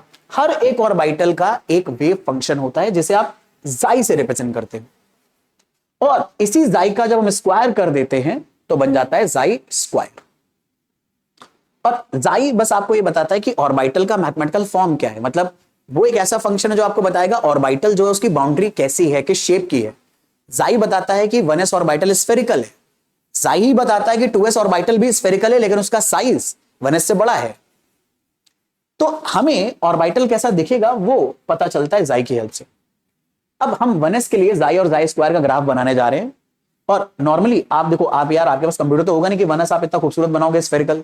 तो नॉर्मली जब हम लोग 1s बनाते हैं तो इस तरह का छोटा सा स्फीयर बनाते हैं, दिख सर्कल रहा है लेकिन ये एक्चुअल में होता है स्फीयर है। और इस 1s के सेंटर में होता है न्यूक्लियस। अगर मैं पेन का कलर चेंज कर लूं तो हमें जो ग्राफ बनाना है वो दरअसल में न्यूक्लियस और ये जो वेव फंक्शन है, ठीक है, इनके बीच के डिस्टेंस का बनाना है। दरअसल में वेव फंक्शन हमें ऑर्बिटल की बाउंड्री बताएगा एक तरह से, कि ऑर्बिटल यहां से शुरू होगा और यहां तक चलता चला जाएगा। तो ये बाउंड्री आप दरअसल में न्यूक्लियस के सेंटर से नापते हो। जैसे आप इस रूम में अगर किसी रूम में बैठ के पढ़ाई कर रहे हो तो उस रूम का कोई सेंटर होगा, और इसकी जो बाउंड्री है, ठीक है, आप उस सेंटर से उस बाउंड्री तक दूर तक जा सकते हो। और ये मेजर कर सकते हो वहां पर कितने धूल प्रेजेंट है, कितनी मतलब कितने डस्ट पार्टिकल प्रेजेंट है एक तरह से। अब वो दिख तो नहीं रहे होंगे लेकिन ऑब्वियसली प्रेजेंट होंगे, हो सकता है जमीन के पास ज्यादा हो, ऊपर की तरफ कम हो। तो ऐसे ही इलेक्ट्रॉन न्यूक्लियस के अगल बगल बहुत सारी जगह पे रह सकता है एक ऑर्बिटल में। तो इस बाउंड्री तक जब आप न्यूक्लियस के सेंटर से दूर जाते चले जाओगे तो इलेक्ट्रॉन का जो वेव फंक्शन होगा हम उसका ग्राफ बनाएंगे कि यार कहां कहां पर इलेक्ट्रॉन मिल सकता है, उसको ग्राफ की हेल्प से डिनोट करने की कोशिश करेंगे। तो अगर हम यहां पर ग्राफ बनाने की बात करें तो हम ग्राफ किसका बनाने वाले हैं, जाई और आर का। आर क्या है, डिस्टेंस फ्रॉम द न्यूक्लियस। अलग अलग ऑर्बिटल के लिए अलग अलग आ सकता है। सबसे पहले 1s के लिए देखते हैं। तो 1s के लिए जाई वर्सेस आर और जाई स्क्वायर वर्सेस आर दोनों बनाएंगे अपन। तो जाई वर्सेस आर ऐसा दिखता है, ठीक है, कि जब आप न्यूक्लियस के पास रहोगे तो वेव फंक्शन की वैल्यू बहुत ज्यादा आएगी, पर जैसे जैसे न्यूक्लियस से दूर जाते जाओगे आर की वैल्यू अगर बढ़ेगी तो आप न्यूक्लियस से दूर जा रहे हो तो धीरे धीरे इस वेव फंक्शन की वैल्यू घटती चली जाएगी, घटती चली जाएगी, घटती चली जाएगी और 10 to 0 होने लगेगी। एग्जैक्टली 0 नहीं होगी, 10 to 0 होने लगेगी। ये जाई का ग्राफ है। अब जाई स्क्वायर का अगर ग्राफ बनाना है तो ये जो एक्सपोनेंशियल ग्राफ है ना, इसका स्क्वायर भी बिल्कुल ऐसा ही बनेगा। तो इसके स्क्वायर का ग्राफ भी एग्जैक्टली सेम दिखता है 1s की तरह। और नोटिस करो ये जब हमने जाई स्क्वायर का ग्राफ बनाया है ये कभी भी इस एक्स एक्सिस को टच नहीं कर रहा है। और आपको पता है कि एक्स एक्सिस को अगर कोई भी ग्राफ टच कर जाए तो जिस जगह पे टच करेगा उस जगह वाई कोऑर्डिनेट 0 हो जाएगा, ठीक है। अगर आपको ग्राफ पता है तो आपको ये बात बड़े आराम से पता होगी कि अगर ये वाई एक्सिस है, ये एक्स एक्सिस है, अगर कोई भी ग्राफ किसी जगह पर एक्स एक्सिस को कट कर दे या उसको क्रॉस करके निकल जाए या टच कर ले तो इस जगह पर वाई कोऑर्डिनेट 0 होता है। यानी जो भी y की वैल्यू है वो 0 हो जाएगी, क्योंकि आपको पता है x कोऑर्डिनेट तो कुछ ना कुछ होगा, मान लो x0, लेकिन y कोऑर्डिनेट क्या होगा, 0, क्योंकि आपको पता है x एक्सिस पर y कोऑर्डिनेट 0 होता है तो ये y की वैल्यू 0 हो जाएगी। तो यहां पर जाई स्क्वायर कभी भी 0 नहीं हो रहा है, जाई भी कभी 0 नहीं हो रहा है। तो जाई स्क्वायर ना 0 होने का मतलब है कि दरअसल में लगभग 10 to 0 होने लगेगा, एग्जैक्टली 0 कभी नहीं होगा। यानी 1s, इसका फिजिकल मतलब क्या होता है, इसका फिजिकल मतलब होता है कि 1s सबशेल के अंदर ऐसी कोई जगह नहीं है न्यूक्लियस से दूर जहां पर हमें इलेक्ट्रॉन ना मिले, क्योंकि जहां जहां जाई की वैल्यू होगी या जाई स्क्वायर की वैल्यू होगी वहां पर हमें इलेक्ट्रॉन के मिलने की प्रोबेबिलिटी रहेगी। जाई स्क्वायर दरअसल में बोला जाता है प्रोबेबिलिटी टू फाइंड इलेक्ट्रॉन, ठीक है। जाई स्क्वायर हमें क्या बताएगा, प्रोबेबिलिटी टू फाइंड इलेक्ट्रॉन या probability function to find electron. और अगर जाई स्क्वायर 0 नहीं हो रहा है तो इसका मतलब है 1s के लिए इलेक्ट्रॉन फाउंड करने की प्रोबेबिलिटी कभी 0 नहीं हो रही। तो इसका मतलब है 1s में आप न्यूक्लियस से जितना दूर चलते चले जाओगे आपको दरअसल में इलेक्ट्रॉन के मिलने की प्रोबेबिलिटी हमेशा कहीं ना कहीं जरूर रहेगी। हाँ ये है, जितना ज्यादा दूर जाओगे न्यूक्लियस से इलेक्ट्रॉन के मिलने की प्रोबेबिलिटी उतनी कम होती जाएगी। इसलिए आप जरा नोटिस करो यहां पर ये जो डायग्राम बनाया गया थोड़ा ग्रेडियंट के साथ बनाया गया। यहां पर सेंटर के पास ब्लू कलर बहुत डार्क है, लेकिन जैसे जैसे आप यहां से दूर जा रहे हो वो ब्लू कलर थोड़ा लाइट होता चला जा रहा है। वो यही बताने की कोशिश कर रहा है कि दरअसल में आप न्यूक्लियस के जितना पास रहोगे, ठीक है, 1s सबशेल के अंदर इलेक्ट्रॉन के मिलने की प्रोबेबिलिटी उतनी ज्यादा होगी, लेकिन न्यूक्लियस अगर दूर जाओगे तो इलेक्ट्रॉन के मिलने की प्रोबेबिलिटी उतनी कम होती चली जाएगी। लेकिन ये ग्राफ बदल जाते हैं जब हम जाएंगे 2s सबशेल के लिए। 2s सबशेल में ऐसा क्या खास है, तो उसके लिए 2s सबशेल को देखना जरूरी है। तो 2s सबशेल यार बड़ा स्पेशल टाइप का सबशेल है। इस सबशेल में ऐसा होता है कि आपको पहले थोड़ी देर तक इलेक्ट्रॉन मिलते हैं, फिर अचानक से इलेक्ट्रॉन मिलना बंद हो जाते हैं और फिर से मिलना शुरू हो जाते हैं। यानी एक तरह से बीच में खोखली है, जैसे नहीं लेयर में ये चीज है। जैसे अगर आपने रशियन डॉल्स सुनी हो तो रशियन डॉल्स क्या होती हैं, उस डॉल को खोलो तो उसके अंदर एक और छोटी डॉल होती है, उसको खोलोगे उसके अंदर एक और छोटी डॉल होगी। तो ये जो 2s सबशेल है ना, ये दरअसल में उसी रशियन डॉल की तरह का सबशेल है। इसकी सबसे बाहर वाली सबशेल को खोलोगे तो अंदर वो थोड़ी सी खोखली जगह होगी और उसके अंदर एक छोटी सी सबशेल और मतलब उसके अंदर छोटी सी रीजन और प्रेजेंट होगा जहां पर इलेक्ट्रॉन है। लेकिन उसके बीच में एक ऐसी जगह है जहां पर इलेक्ट्रॉन बिल्कुल भी नहीं है। जैसे जब आप रशियन डॉल का बड़ा वाला हिस्सा हटाओगे तो कुछ कैविटी होगी उसके बीच में जिसके अंदर छोटी वाली डॉल रखी हुई है, तभी तो दोनों एक दूसरे के अंदर सेट है। ऐसे ही यहां पर भी बड़ी वाली ऑर्बिट के या बड़ी वाले बाहर वाले पोर्शन के अंदर एक छोटा सा पोर्शन है जहां पर इलेक्ट्रॉन नहीं है, फिर उसके बाद इलेक्ट्रॉन हमें मिलने लगता है। अब यही बात हमें अपने दिमाग में रजिस्टर करनी है कि 2s के साथ बड़ी स्पेशल चीज होती है कि 2s सबशेल में एक ऐसा रीजन होता है जहां पर इलेक्ट्रॉन के मिलने की प्रोबेबिलिटी नहीं होती है और इस रीजन को बोलते हैं नोड। तो इफ समबडी आस्क्स यू कि नोड क्या होता है, तो नोड आप ऐसे ही डिफाइन करोगे कि एटम में सबशेल के अंदर या ऑर्बिटल के अंदर एक ऐसा रीजन जहां पर इलेक्ट्रॉन के मिलने की प्रोबेबिलिटी 0 है। तो 2s सबशेल में एक ऐसी जगह है या एक ऐसा नोड है जहां पर इलेक्ट्रॉन नहीं मिलेगा, और अगर नोड है यहां पर यानी इलेक्ट्रॉन के मिलने की प्रोबेबिलिटी 0 है, तो जाई की वैल्यू यानी वेव फंक्शन इलेक्ट्रॉन का जो कि इलेक्ट्रॉन के कोऑर्डिनेट्स बताता है, ये भी एक बार 0 होना चाहिए। और अगर ये एक बार 0 होगा तो ये कुछ ऐसा दिखेगा, जाई और आर का ग्राफ। तो जाई और आर का ग्राफ अगर 2s के लिए बनाओगे तो इसे एक बार 0 होना पड़ेगा। यहां पर देखो जाई वाई कोऑर्डिनेट पे बनाया है या वाई एक्सिस पे बनाया है, तो वाई एक बार 0 जरूर होगा, वाई एक्सिस पर बनी हुई चीज एक बार 0 जरूर होगी। और फिर अगर वो 0 हुई है तो घटेगी और फिर धीरे धीरे 0 की तरफ जाने लगेगी। ये दोबारा क्रॉस नहीं कर सकते, क्योंकि अगर दोबारा क्रॉस कर गई तो यहां पर एक और नोड मिल जाएगा, और हमें पता है 2s में तो एक ही नोड है, तो ये बस एक ही बार नीचे की तरफ क्रॉस करेगी और फिर ग्राफ नीचे नीचे चलते हुए 0 की तरफ जाने लगेगा। तो अगर इस तरह का ग्राफ कभी भी बनकर आए कि ये जाई और आर में हमारा ग्राफ जो कर्व के शेप का बना है वो एक बार वाई एक्सिस को सॉरी एक्स एक्सिस को क्रॉस कर दे रहा हो, तो इसका मतलब वो 2s का ग्राफ होगा, और उस जगह पर जहां पर वो एक्स एक्सिस को क्रॉस कर रहा है ये एक नोड है। अब इसी पे मुझे अगर बहुत अच्छा सवाल बनाना होगा ना, तो मैं यहां पर एक नंबर भी दे दूंगा आपको कि यार ये आर नॉट की वैल्यू फला फला एंगस्ट्रॉम है, और पूछ लूंगा ये ग्राफ देकर, ये आर नॉट की वैल्यू वगैरह देकर कि यार इस ग्राफ के अकॉर्डिंग बताओ 2s सबशेल में जो हमें नोड मिलेगा वो कितनी डिस्टेंस पे मिलेगा। अब जिनको ये ग्राफ रीड करना आता है कि भैया जिस जगह पर ये एक्स एक्सिस को क्रॉस करेगा ग्राफ वहीं पर नोड होगा, और ये डिस्टेंस हमें दे रखी है, तो नोड की ही डिस्टेंस है ये, तो आर नॉट जो होगा वो नोड की डिस्टेंस होगी। अब सवाल इस ग्राफ के ऊपर 50 तरीके से बन सकता है। कुल मिला के आपको ये याद रखना है कि ये ग्राफ में इस कर्व इसको क्रॉस होने वाली कहानी बताती क्या है। एक नॉर्मल पर्सन के लिए तो ये ग्राफ बस ऐसा है कि हाँ भैया पार करा, इधर गया, टेढ़ा मुड़ गया। ठीक, जो समझदार बच्चे हैं, जो एटम को समझ रहे हैं, वो समझ जाएंगे कि इस जगह पर क्या है, नोड है, यानी ये वो जगह है जहां पर इलेक्ट्रॉन के मिलने की प्रोबेबिलिटी 0 है 2s सबशेल के अंदर। अच्छा, अब जाई की वैल्यू तो ये आ रही है, और अगर जाई की वैल्यू में हम एक्स एक्सिस के नीचे चले गए तो यहां पर जाई की वैल्यू कैसी आएगी, नेगेटिव आएगी ऑब्वियसली, क्योंकि आपको पता है कि नीचे की डायरेक्शन में तो वाई कोऑर्डिनेट नेगेटिव होगा, यानी जाई की वैल्यू यहां पर नेगेटिव है। पर जब आप जाई स्क्वायर बनाओगे, अब जाई स्क्वायर तो कभी नेगेटिव नहीं हो सकता ना, स्क्वायर की वैल्यू सिर्फ कॉम्प्लेक्स नंबर के लिए नेगेटिव आ सकती है, लेकिन रियल नंबर के लिए नेगेटिव नहीं आएगी। तो जाई स्क्वायर अगर हमें बनाना है तो ये ग्राफ तो पॉजिटिव होना चाहिए। तो ये ग्राफ पॉजिटिव करने के लिए क्या करोगे, यहां पर एक कीली ठोकोगे और इसको पूरा ऊपर की तरफ ले जाओगे, ताकि जैसे ही ऊपर जाएगा सारी वैल्यू पॉजिटिव हो जाएंगे। जो नेगेटिव वैल्यू आ रही थी, जैसे -1 का स्क्वायर भी 1 आएगा, -2 का स्क्वायर 4 आएगा, यानी आपको एक्जैक्टली वैल्यू ऊपर की तरफ ही मिलेगी। तो जो ग्राफ है वो कुछ ऐसा मिल जाएगा। हमने क्या करा, यहाँ पे कीली ठोकी, उसको ऊपर की तरफ ले गए, ऊपर की तरफ ले गए, तो ये ग्राफ कुछ ऐसा दिखेगा। और यहां पर भी जाई स्क्वायर अगर एक बार हमारा वाई एक्सिस को एक्स एक्सिस को टच कर रहा है, जाई स्क्वायर और आर का ग्राफ बनाओगे तो ये बस टच करेगा, ये नीचे नहीं जाएगा, क्योंकि जाई स्क्वायर की वैल्यू कभी नेगेटिव नहीं हो सकती। तो इसलिए ये ग्राफ कुछ ऐसा जाएगा। तो मुझे उम्मीद है ये वाली बात आपको समझ में आई है कि 2s सबशेल का ग्राफ कैसा बनेगा और नोड क्या चीज होती है।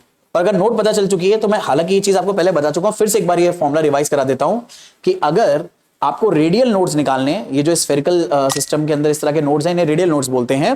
तो रेडियल नोड अगर निकालने किसी भी ऑर्बिटल के लिए तो फॉर्मूला रहेगा n-l-1, जहां पर n उस सबशेल का प्रिंसिपल क्वांटम नंबर है और l अजीमुथल क्वांटम नंबर है। इससे निकलते रेडियल नोड आप, लेकिन दो और तरह के मतलब दो और नोड भी निकाल सकते हो। इनको एक को बोलते हैं एंगुलर नोड। तो एंगुलर नोड अगर निकालना है तो एंगुलर नोड का फॉर्मूला L के बराबर होता है, और एक फिर इन दोनों की L से निकाल सकते हो टोटल नोड्स। तो इन दोनों को जोड़ दो, n-l-1 में L अगर जोड़ोगे तो L से L कैंसिल, बचेगा n-1। तो ये दो टोटल और नोड निकाल सकते हो। हालांकि हमने इसकी कई सारे क्वेश्चन करे हैं, फटाफट एक कर लेते हैं। अगर मैं पूछूं यार 3p सबशेल के लिए आप रेडियल नोड और एंगुलर नोड दोनों बताओ, तो बता पाओगे? और मैं फिर से वही अपना करते हुए पूरा करते हुए आपको आपसे कह देता हूं, वीडियो पॉज करो और जरा 3p के लिए सॉल्व करो। बट वही कुछ करेंगे कुछ नहीं करेंगे। तो डिस्कस करते हैं 3p के लिए क्या कहानी है। तो 3p के लिए n की वैल्यू हो गई 3, p सबशेल के लिए l की वैल्यू हो गई 1, तो 3 - 1 तो 3 में से 2 गया, 1 बचा, यानी 3p सबशेल में हमें एक रेडियल नोड मिलेगा। और अगर बात करी जाए एंगुलर नोड की, तो l की वैल्यू भी एंगुलर नोड हो जाएगी, तो p सबशेल के लिए एंगुलर नोड 1 हो जाएगा, क्योंकि p सबशेल के लिए l की वैल्यू 1 आती है। तो इस तरह से आप निकाल लोगे, तो यहां पर l की वैल्यू 1 आ जाएगी और रेडियल नोड आ जाएगा 1। अगर मैं यहां पर कहूं एक काम करूं, 3s के लिए निकालो जरा, रेडियल नोड और एंगुलर नोड। 3s के लिए रेडियल नोड और एंगुलर नोड, तो रेडियल नोड अगर मैं निकालूं तो 3s के लिए n की वैल्यू 3, l की वैल्यू s सबशेल के लिए 0, -1, 2, यानी यहां पर रेडियल नोड कितने आ रहे हैं? 2। यानी दरअसल में जिस तरह से 2s में यहां पर एक रीजन ऐसा मिल रहा है स्फेरिकल जहां पर इलेक्ट्रॉन के मिलने की प्रोबेबिलिटी 0 है, 3s में ऐसे 2 रीजन होंगे। और अगर एंगुलर नोड निकालें तो कितना आ जाएगा? s सबशेल के अजीमुथल क्वांटम नंबर 0 है तो 0। एंगुलर नोड एक भी नहीं होगा, लेकिन रेडियल नोड कितने होंगे? 2 होंगे। और अगर रेडियल नोड 2 है तो जरा नोटिस करना, अगर रेडियल नोड 2 है तो जाई का ग्राफ अब 2 बार एक्स एक्सिस को कट करेगा। पर यार 2 बार कैसे कर सकता है कट? तो 2 बार कट करने के लिए एक बार इसे नीचे जाना पड़ेगा और एक बार वापस से ऊपर आना पड़ेगा। समझ रहे हो ना? तो ये ग्राफ कैसा दिखेगा उसके बारे में बात कर लेते हैं। देखो ऐसा दिखेगा, नीचे गया और ऊपर आया, तो ये 2 बार एक्स एक्सिस को कट करेगा, यानी 2 बार जाई की वैल्यू 0 होगी। और जब 2 बार वेव फंक्शन 0 होगा, इसका मतलब है 2 जगह नोड्स मिलेगा, यानी 3s सबशेल में हमें ऐसी 2 जगह मिलेंगे जहां पर इलेक्ट्रॉन के मिलने की प्रोबेबिलिटी 0 है। ये जो व्हाइट कलर वाले पोर्शन बने हैं, ये 2 ऐसी रीजन है जहां पर इलेक्ट्रॉन के मिलने की प्रोबेबिलिटी 0 है। और भाई अगर आपने इसका स्क्वायर कर दिया तो इन दोनों का किली ठोको, इसको ऊपर ले जाओ, तो इसको ऊपर ले गए तो ग्राफ इस तरह से बन गया। यहां पर अब जाई स्क्वायर क्योंकि नेगेटिव नहीं हो सकता, तो जहां पर नोड होगा वहां पर ये ग्राफ एक्चुअल में एक्स एक्सिस को टच करके ऊपर चला जाएगा, फिर ऊपर जाएगा, फिर नीचे आएगा, फिर ऊपर जाएगा, फिर नीचे आएगा। और नोटिस करो ये ग्राफ हर बार थोड़ी नीचे नीचे पीक ले रहा है। नीचे नीचे क्यों पीक ले रहा है? क्योंकि आप दरअसल में जितना आगे जाओगे न्यूक्लियस के, इलेक्ट्रॉन के मिलने की प्रोबेबिलिटी उतनी कम होगी। और जाई स्क्वायर इलेक्ट्रॉन के मिलने की प्रोबेबिलिटी का ही आइडिया हमें देता है। तो ये ग्राफ धीरे धीरे नीचे आने लगेगा, क्योंकि नोड तक जाना है तो कभी ना कभी तो उसकी प्रोबेबिलिटी बिल्कुल क्या हो जाएगी? 0। तो इसलिए ये ग्राफ इस तरह से अप्स एंड डाउन्स लेंगे। तो यहां पर जितनी भी जगहों पर ये ग्राफ टच कर रहा है एक्स एक्सिस को जाई स्क्वायर का, अगर 2 बार टच कर रहा है तो वो 3s सबशेल को रिप्रेजेंट करेगा, और इसलिए 2 नोड्स यहां पर हमें देखने को मिलेंगे। ठीक है, तो मैंने आपको 1s दिखा दिया, 2s दिखा दिया, 3s दिखा दिया। अब यार जो बच्चे सीरियस हैं पढ़ाई के लिए, वो चाहे तो 2p भी चेक कर सकते हैं, 3p भी चेक कर सकते हैं। ठीक है, और ज्यादा कोई हाइट है तो 3d भी चेक कर लो, ऑनलाइन आपको मिल जाएगा। लेकिन मेरे हिसाब से 1s 2s 3s 2p 3p यहां तक आपको ग्राफ्स अगर अच्छे से पता है जाई स्क्वायर का, तो बहुत काम चल जाएगा। अब कुछ ऐसे पॉइंट्स है जो एनसीईआरटी में मेंशन है लेकिन उसके ग्राफ नहीं मेंशन है, उनके बारे में थोड़ी सी बात कर लेते हैं, और वो है रेडियल डिस्ट्रीब्यूशन कर्व। दरअसल में जाई और जाई स्क्वायर का ग्राफ हमने देख लिया, एक और टाइप का ग्राफ आपको पता होना चाहिए, रेडियल डिस्ट्रीब्यूशन कर्व। तो यार ये हमें पहले पता हो रेडियल डिस्ट्रीब्यूशन कर्व क्या चीज है, और रेडियल डिस्ट्रीब्यूशन कर्व चीज जो है वो कनेक्ट होती है दरअसल में फंक्शन से। तो पहले तो ये समझते हैं रेडियल डिस्ट्रीब्यूशन फंक्शन क्या चीज होती है। रेडियल डिस्ट्रीब्यूशन फंक्शन हम बोलते हैं 4πr² जाई स्क्वायर को, मतलब जो जाई स्क्वायर है उसमें हम 4πr² और मल्टीप्लाई कर देंगे, और ये आर वही है, रेडियस फ्रॉम द न्यूक्लियस या डिस्टेंस फ्रॉम द न्यूक्लियस। तो जैसे ही 4πr² जाई स्क्वायर आप सॉल्व करोगे तो ये एक ऐसा मैथमेटिकल फंक्शन है, या ये एक ऐसी मैथमेटिकल फॉर्म है जो हमें बताती है रेडियल प्रोबेबिलिटी डेंसिटी फंक्शन। ये क्या चीज होती है? दरअसल में एक स्फेरिकल रीजन में किसी एक रेफरेंस पॉइंट से कितनी दूरी पर हमें कोई चीज मिलेगी, उसे निकालने की प्रोबेबिलिटी रेडियल डिस्ट्रीब्यूशन फंक्शन बोली जाती है। यहां पर हम क्या करेंगे, न्यूक्लियस से एक स्फेरिकल बाउंड्री के अंदर, न्यूक्लियस से एक स्फेरिकल बाउंड्री के अंदर इलेक्ट्रॉन के मिलने की प्रोबेबिलिटी किस डिस्टेंस पर कितनी है, न्यूक्लियस के पास इलेक्ट्रॉन हमें ज्यादा मिलेगा या न्यूक्लियस से थोड़ा दूर ज्यादा मिलेगा, कहां पर इलेक्ट्रॉन के मिलने की प्रोबेबिलिटी ज्यादा है एक स्फेरिकल बाउंड्री के अंदर, वो हमें बताता है रेडियल डिस्ट्रीब्यूशन फंक्शन। और वो कैसे निकालते हो? जाई स्क्वायर में 4πr² मल्टीप्लाई करके। अब इसी का जब आप ग्राफ बनाते हो तो बन जाता है वो रेडियल डिस्ट्रीब्यूशन कर्व या रेडियल डिस्ट्रीब्यूशन ग्राफ। तो रेडियल डिस्ट्रीब्यूशन कर्व क्या है? एक ग्राफ है जो आप 4πr² जाई स्क्वायर और r के बीच में बनाओगे, क्योंकि आपको यही तो समझना है कि एक स्फेरिकल बाउंड्री के अंदर इलेक्ट्रॉन के मिलने की अलग अलग जगह प्रोबेबिलिटी कहां है। और एक बात याद रखना, इस फंक्शन में 2 टर्म आ रहे हैं, r और जाई, मतलब r और जाई स्क्वायर। अब इनमें से अगर कोई भी वैल्यू 0 हो गई तो हमारा ये फंक्शन क्या हो जाएगा? 0। अगर r 0 हो गया तो भी ये r का वैल्यू 0 रखो तो पूरा टर्म 0 हो जाएगा। अगर जाई 0 हो गया तो भी ये पूरा टर्म 0 हो जाएगा। और याद करो जाई 0 कब होता है? ये होता है नोडल पॉइंट्स पे 0। तो ये बात मैंने मेंशन कर भी दी है कि ये रेडियल डिस्ट्रीब्यूशन कर्व 0 हो जाता है नोडल पॉइंट्स पर, और इन्हीं नोडल पॉइंट्स को हम क्या भी बोलते हैं? रेडियल नोड भी बोलते हैं। और एक और बार ये 0 कब हो सकता है? अगर r 0 हो। और r 0 का मतलब है कि दरअसल में हमारा जो डिस्टेंस है वो भी न्यूक्लियस पर ही, यानी हम न्यूक्लियस पर ही इलेक्ट्रॉन के मिलने की प्रोबेबिलिटी ढूंढ रहे हैं। और हमें पता है न्यूक्लियस में इलेक्ट्रॉन के मिलने की प्रोबेबिलिटी कितनी होगी, 0। तो अगर r 0 होगा तो 4πr² जाई स्क्वायर भी बिल्कुल 0 होगा। क्या ये बात दिमाग में गई? मैंने क्या बोला, ध्यान से सुनो। मैंने बोला अगर r 0 है तो उसका मतलब आप अभी न्यूक्लियस में ही हो, और न्यूक्लियस में इलेक्ट्रॉन के मिलने की प्रोबेबिलिटी कितनी होती है, 0। तो आप r को 0 रख के भी इसे 0 बना सकते हो और जाई को भी 0 रख के इसे 0 बना सकते हो। तो इस चीज को ध्यान में रखकर अगर हम ग्राफ बनाएं 1s 2s और 3s के, ये 1s सबशेल है, ये 2s है और ये 3s है, और विजुलाइज कर लो ऐसे दिखता है। 3s में पहले हमें ये जो येलो कलर का पोर्शन दिया हुआ है, ये वो स्फेरिकल रीजन है जहां तक हमें इलेक्ट्रॉन मिलेगा, उसको बीच से काट दिया ताकि इमेजिन करो ये पूरे बंद स्फीयर से। लेकिन अगर आप काटोगे तो ऐसे दिखेंगे कि आपको पहले थोड़ी देर तक इलेक्ट्रॉन मिलेगा, फिर इस जगह पर इलेक्ट्रॉन के मिलने की प्रोबेबिलिटी 0 हो जाएगी। ये जो छोटा सा गैप आपको दिखाई दे रहा है, ये छोटा सा ग्रूव वो रीजन है जहां पर इलेक्ट्रॉन के मिलने की प्रोबेबिलिटी 0 है। फिर इलेक्ट्रॉन मिलना स्टार्ट होगा, फिर मिलने की प्रोबेबिलिटी इलेक्ट्रॉन की 0 हो गई, फिर मिलना स्टार्ट होगा। तो यहां पर 3s में 2 नोड आ गए। ऐसे 2s में देखो, हमें पहले इलेक्ट्रॉन थोड़ी दूर तक मिलेगा, फिर इलेक्ट्रॉन के मिलने की प्रोबेबिलिटी 0 हो जाएगी, फिर मिलना स्टार्ट हो जाएगा। ये नोड है। 1s में ऐसा कोई नोड नहीं है, सब जगह इलेक्ट्रॉन मिलेगा।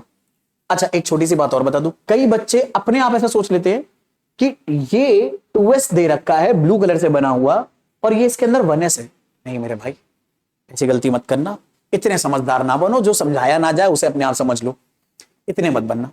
दरअसल में कई बार एक्चुअल में क्या होता है ना, कलर कोडिंग सेम होती है, शेप कई बार सेम होते हैं, तो बच्चे अपने आप से सोच लेते हैं अच्छा ये 1s है, 2s बाहर है, तो ये 1s बना हुआ है, तो 1s और 2s के बीच में एक नोड है। नहीं नहीं, ये पूरा 2s है मेरे भाई, ये 2s का ही पार्ट है। ठीक है, 2s में पहले थोड़ी देर तक इलेक्ट्रॉन मिलेगा, फिर उसके मिलने की प्रोबेबिलिटी 0 हो जाएगी, फिर मिलना शुरू हो जाएगा। ऐसे ही, ऐसा नहीं है कि ये 1s है, ये 2s और ये 3s है, ना ना ना ना। 3s में ही आपको इस तरह के गैप्स देखने को मिलेंगे। यहां इलेक्ट्रॉन मिलेगा, यहां इलेक्ट्रॉन मिलेगा, फिर इलेक्ट्रॉन के मिलने की प्रोबेबिलिटी 0, फिर मिलेगा, फिर इलेक्ट्रॉन के मिलने की प्रोबेबिलिटी 0। तो यहां पर इलेक्ट्रॉन के मिलने की प्रोबेबिलिटी कभी 0 नहीं होगी सिवाय जब r 0 हो। यानी अगर मैं ग्राफ बना रहा हूं मेरे बच्चे 4, अरे भाई साहब 4πr² जाई स्क्वायर और r के बीच में, यहां पर भी 4πr² जाई स्क्वायर और r के बीच में भी, और यहां पर भी। तो मेरे भाई 1s के लिए अगर मैं ग्राफ बनाऊंगा तो मुझे पता है 1s में जो न्यूक्लियस है, मुझे वहां पर तो इलेक्ट्रॉन नहीं मिलेगा, तो न्यूक्लियस पे r की वैल्यू अगर 0 तो ये पूरा फंक्शन 0, और ये पूरा फंक्शन अगर 0 हो गया तो हमारा ग्राफ 0 से स्टार्ट होगा। नोटिस करना, ये ग्राफ 0 से स्टार्ट हो रहा है, पर इससे पहले वाले हमने जो पढ़े थे वो 0 से स्टार्ट नहीं हो रहे थे। यहां पर r भी 0 है और y कोऑर्डिनेट भी 0 है। हाँ, लेकिन धीरे धीरे धीरे क्या होगा, जैसे जैसे r की वैल्यू बढ़ेगी इलेक्ट्रॉन के मिलने की प्रोबेबिलिटी बढ़ेगी, तो इसलिए हमारा ग्राफ 4πr² z² की वैल्यू बढ़ेगी, मैक्सिमम पहुंचेगी, और फिर एक थोड़ी डिस्टेंस के बाद इलेक्ट्रॉन के मिलने की प्रोबेबिलिटी घटती चली जाएगी और टेंडिंग टू 0 हो जाएगी। लेकिन यहां पर कोई भी नोड नहीं आएगा, क्योंकि r0 का मतलब आप न्यूक्लियस के अंदर हो, नोड हमेशा न्यूक्लियस के बाहर मिलेंगे। तो 1s में हमें कोई नोड नहीं मिलेगा, लेकिन 2s में अगर गए तो 2s में क्या होगा, पहली बात तो r जब 0 होगा तो भी ये पूरा का पूरा क्वांटिटी 0, तो हमारा ग्राफ ओरिजिन से स्टार्ट होगा। लेकिन जैसे जैसे r बढ़ेगा तो इलेक्ट्रॉन के मिलने की प्रोबेबिलिटी बढ़ेगी। देखो यहां पर इलेक्ट्रॉन के मिलने की प्रोबेबिलिटी बढ़ी, लेकिन नोड जैसे ही आया, देखो यहां तक येलो कलर था तो हमें इलेक्ट्रॉन के मिलने की प्रोबेबिलिटी बढ़ी। व्हाइट कलर का मतलब यहां इलेक्ट्रॉन नहीं मिल रहा है, और अगर इलेक्ट्रॉन नहीं मिल रहा है तो इस जगह पर, मतलब सॉरी, यहां पर धीरे धीरे इलेक्ट्रॉन मिल रहा है, फिर अचानक से इस जगह पर हमें इलेक्ट्रॉन के मिलने की प्रोबेबिलिटी 0 हो गई, तो नहीं यहां पर क्या क्रिएट हो गया, नोड। फिर इसके बाद से इलेक्ट्रॉन के मिलने की प्रोबेबिलिटी बड़ी बड़ी बड़ी बड़ी बड़ी बड़ी बढ़ती गई और फिर टेंडिंग टू 0 होने लगी। तो यहां पर दरअसल में ये वाला फंक्शन एक बार और 0 हुआ, और ये जिस टाइम पर 0 हो रहा है उसी जगह पर हमें क्या मिलेगा, एक और नोड मिलेगा। तो हमें पता है 2s में एक नोड होता है, इसलिए ये एक और बार 0 हुआ, ये ग्राफ बढ़ा, फिर घट के 0 हुआ और फिर बढ़ के 0 की तरफ जाने लगा। ठीक है, ऐसे ही 3s में अगर बात करें तो 3s में 2 नोड मिलेंगे, तो क्योंकि हम r को भी 0 करके इस फंक्शन को 0 बना सकते हैं, तो इस 0 से स्टार्ट होगा। ठीक है, मैं यहां पर बता दूं, यहां पर और यहां पर हमें नोड्स मिलेंगे। ये जूम हो जा भाई। ठीक है, तो एक नोड हमें यहां मिलेगा तो यहां पर हमने बना दिया, दूसरा नोड यहां मिलेगा तो यहां हमने बना दिया। तो ये ग्राफ इस तरह से पैराबोलिक बनेंगे पहले, और ये डाउनवर्ड पैराबोला है, पहले ये गया, पहले नोड पर 0 हो गया, फिर और बड़ा पैराबोला, फिर और बड़ा पैराबोला। इस तरह से हमें रेडियल डिस्ट्रीब्यूशन मिलता चला जाएगा। और यहां पर रेडियल डिस्ट्रीब्यूशन में बार बार कर्व की वैल्यू बड़ी क्यों होती जा रही है, मतलब ये जो हमारा ग्राफ है ये ऊंचा क्यों होता चला जा रहा है नीचा होने की बजाय। जैसे नोटिस करना, जब हमने 3s के लिए ग्राफ बनाया था तो धीरे धीरे ग्राफ नीचे की तरफ जा रहे थे, पर जब यहां पर 3s के लिए ग्राफ बना रहे हैं तो ये ग्राफ ऊपर की तरफ जा रहे हैं। जिन बच्चों ने ध्यान दिया होगा वो कंफ्यूज हो सकते हैं, यार ये ऊपर जा रहा है वो नीचे आ रहा था। रीजन ऐसा इसलिए क्योंकि वहां आर और जाई स्क्वायर के बीच में ग्राफ बनाया था, यहां पर आप आर स्क्वायर और जाई स्क्वायर को मल्टीप्लाई कर रहे हो, तो आर स्क्वायर अगर आप मल्टीप्लाई करोगे तो वैल्यू धीरे धीरे क्या होने लगेगी, और बड़ी होने लगेगी, और बड़ी होने लगेगी, इसलिए ग्राफ धीरे धीरे बढ़ रहा है। ऐसा मैंने आपको बस याद रखने के लिए बता दिया कि आप याद रखना कि ग्राफ धीरे धीरे क्या होता चला जाता है, बढ़ता चला जाता है। तो मुझे उम्मीद है यहां तक आपको ये सारे ग्राफ समझ में आ गए। ये थोड़ा सा एक एक्स्ट्रा ग्राफ मैंने बताया, ये आपके बहुत काम का है, इसे याद रखें, अक्सर इसके ऊपर क्वेश्चन आते रहते हैं।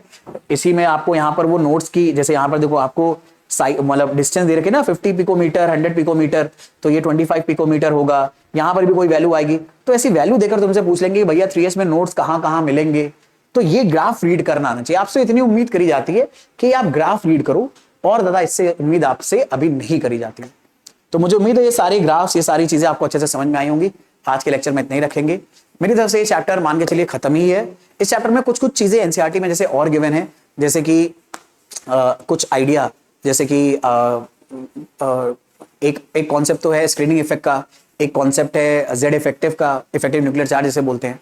ये एनसीईआरटी में इसी में बताया हुआ है, बल्कि एनसीईआरटी में एक्सरसाइज में भी इससे जुड़े एक दो क्वेश्चन है। लेकिन हम लोग, मतलब मेरी हैबिट है, मैं ऐसे मोस्टली आपको पढ़ाता हूं दरअसल में क्या नाम है, थर्ड चैप्टर में, विच इज पीरियोडिक प्रॉपर्टीज। ऐसा इसलिए क्योंकि इन दोनों टॉपिक का इस्तेमाल, स्क्रीनिंग इफेक्ट और क्या नाम है दूसरा जो हमारा था इफेक्टिव न्यूक्लियर चार्ज, इनका सबसे ज्यादा इस्तेमाल होता है क्या नाम है आपका उस चैप्टर में, पीरियोडिक प्रॉपर्टीज में। तो इसलिए मेरी कोशिश रहती है मैं वहीं पर बताऊं ताकि ताजा ताजा गरम गरम याद रहे, ठीक है। क्योंकि मैंने कहा ना, बहुत सारे छोटे छोटे टॉपिक जब आपको बताए जाते हैं तो आप अक्सर भूल जाते हैं। अब वो वहां पर ही ज्यादा इस्तेमाल होने वाला है, तो मैं वहीं पर बताऊंगा ताकि वो याद रहे और उसी को आप सेम टाइम पर इंप्लीमेंट कर लो। तो बाकी आज के लेक्चर में इतना ही रखेंगे। मुझे उम्मीद है तुम लोगों ने इसे जम के पढ़ लिया होगा, ठीक है, अच्छे से समझ लिया होगा, ठीक। और चैप्टर अच्छे से निपटा लेना, अपने एग्जाम्स अगले अच्छे से प्रिपेयर करना। और अगर आपको ये पूरी सीरीज अच्छी लगी हो, पूरा चैप्टर अच्छे से समझ में आया हो, तो एप्रिसिएशन शो करने के लिए जरूर चैनल को सब्सक्राइब कर लेना, बेल आइकन प्रेस कर देना, ताकि आपको ये नोटिफिकेशन लगातार मिलते रहे। मिलेंगे नेक्स्ट क्लास में, तब तक ले जम के पढ़ाई करते रहो, रिविजन करते रहो, और जो भी डाउट्स आते रहे मेरे साथ डिस्कस करते रहो। See you in the next class. Bye everyone, take a very good care of yourself.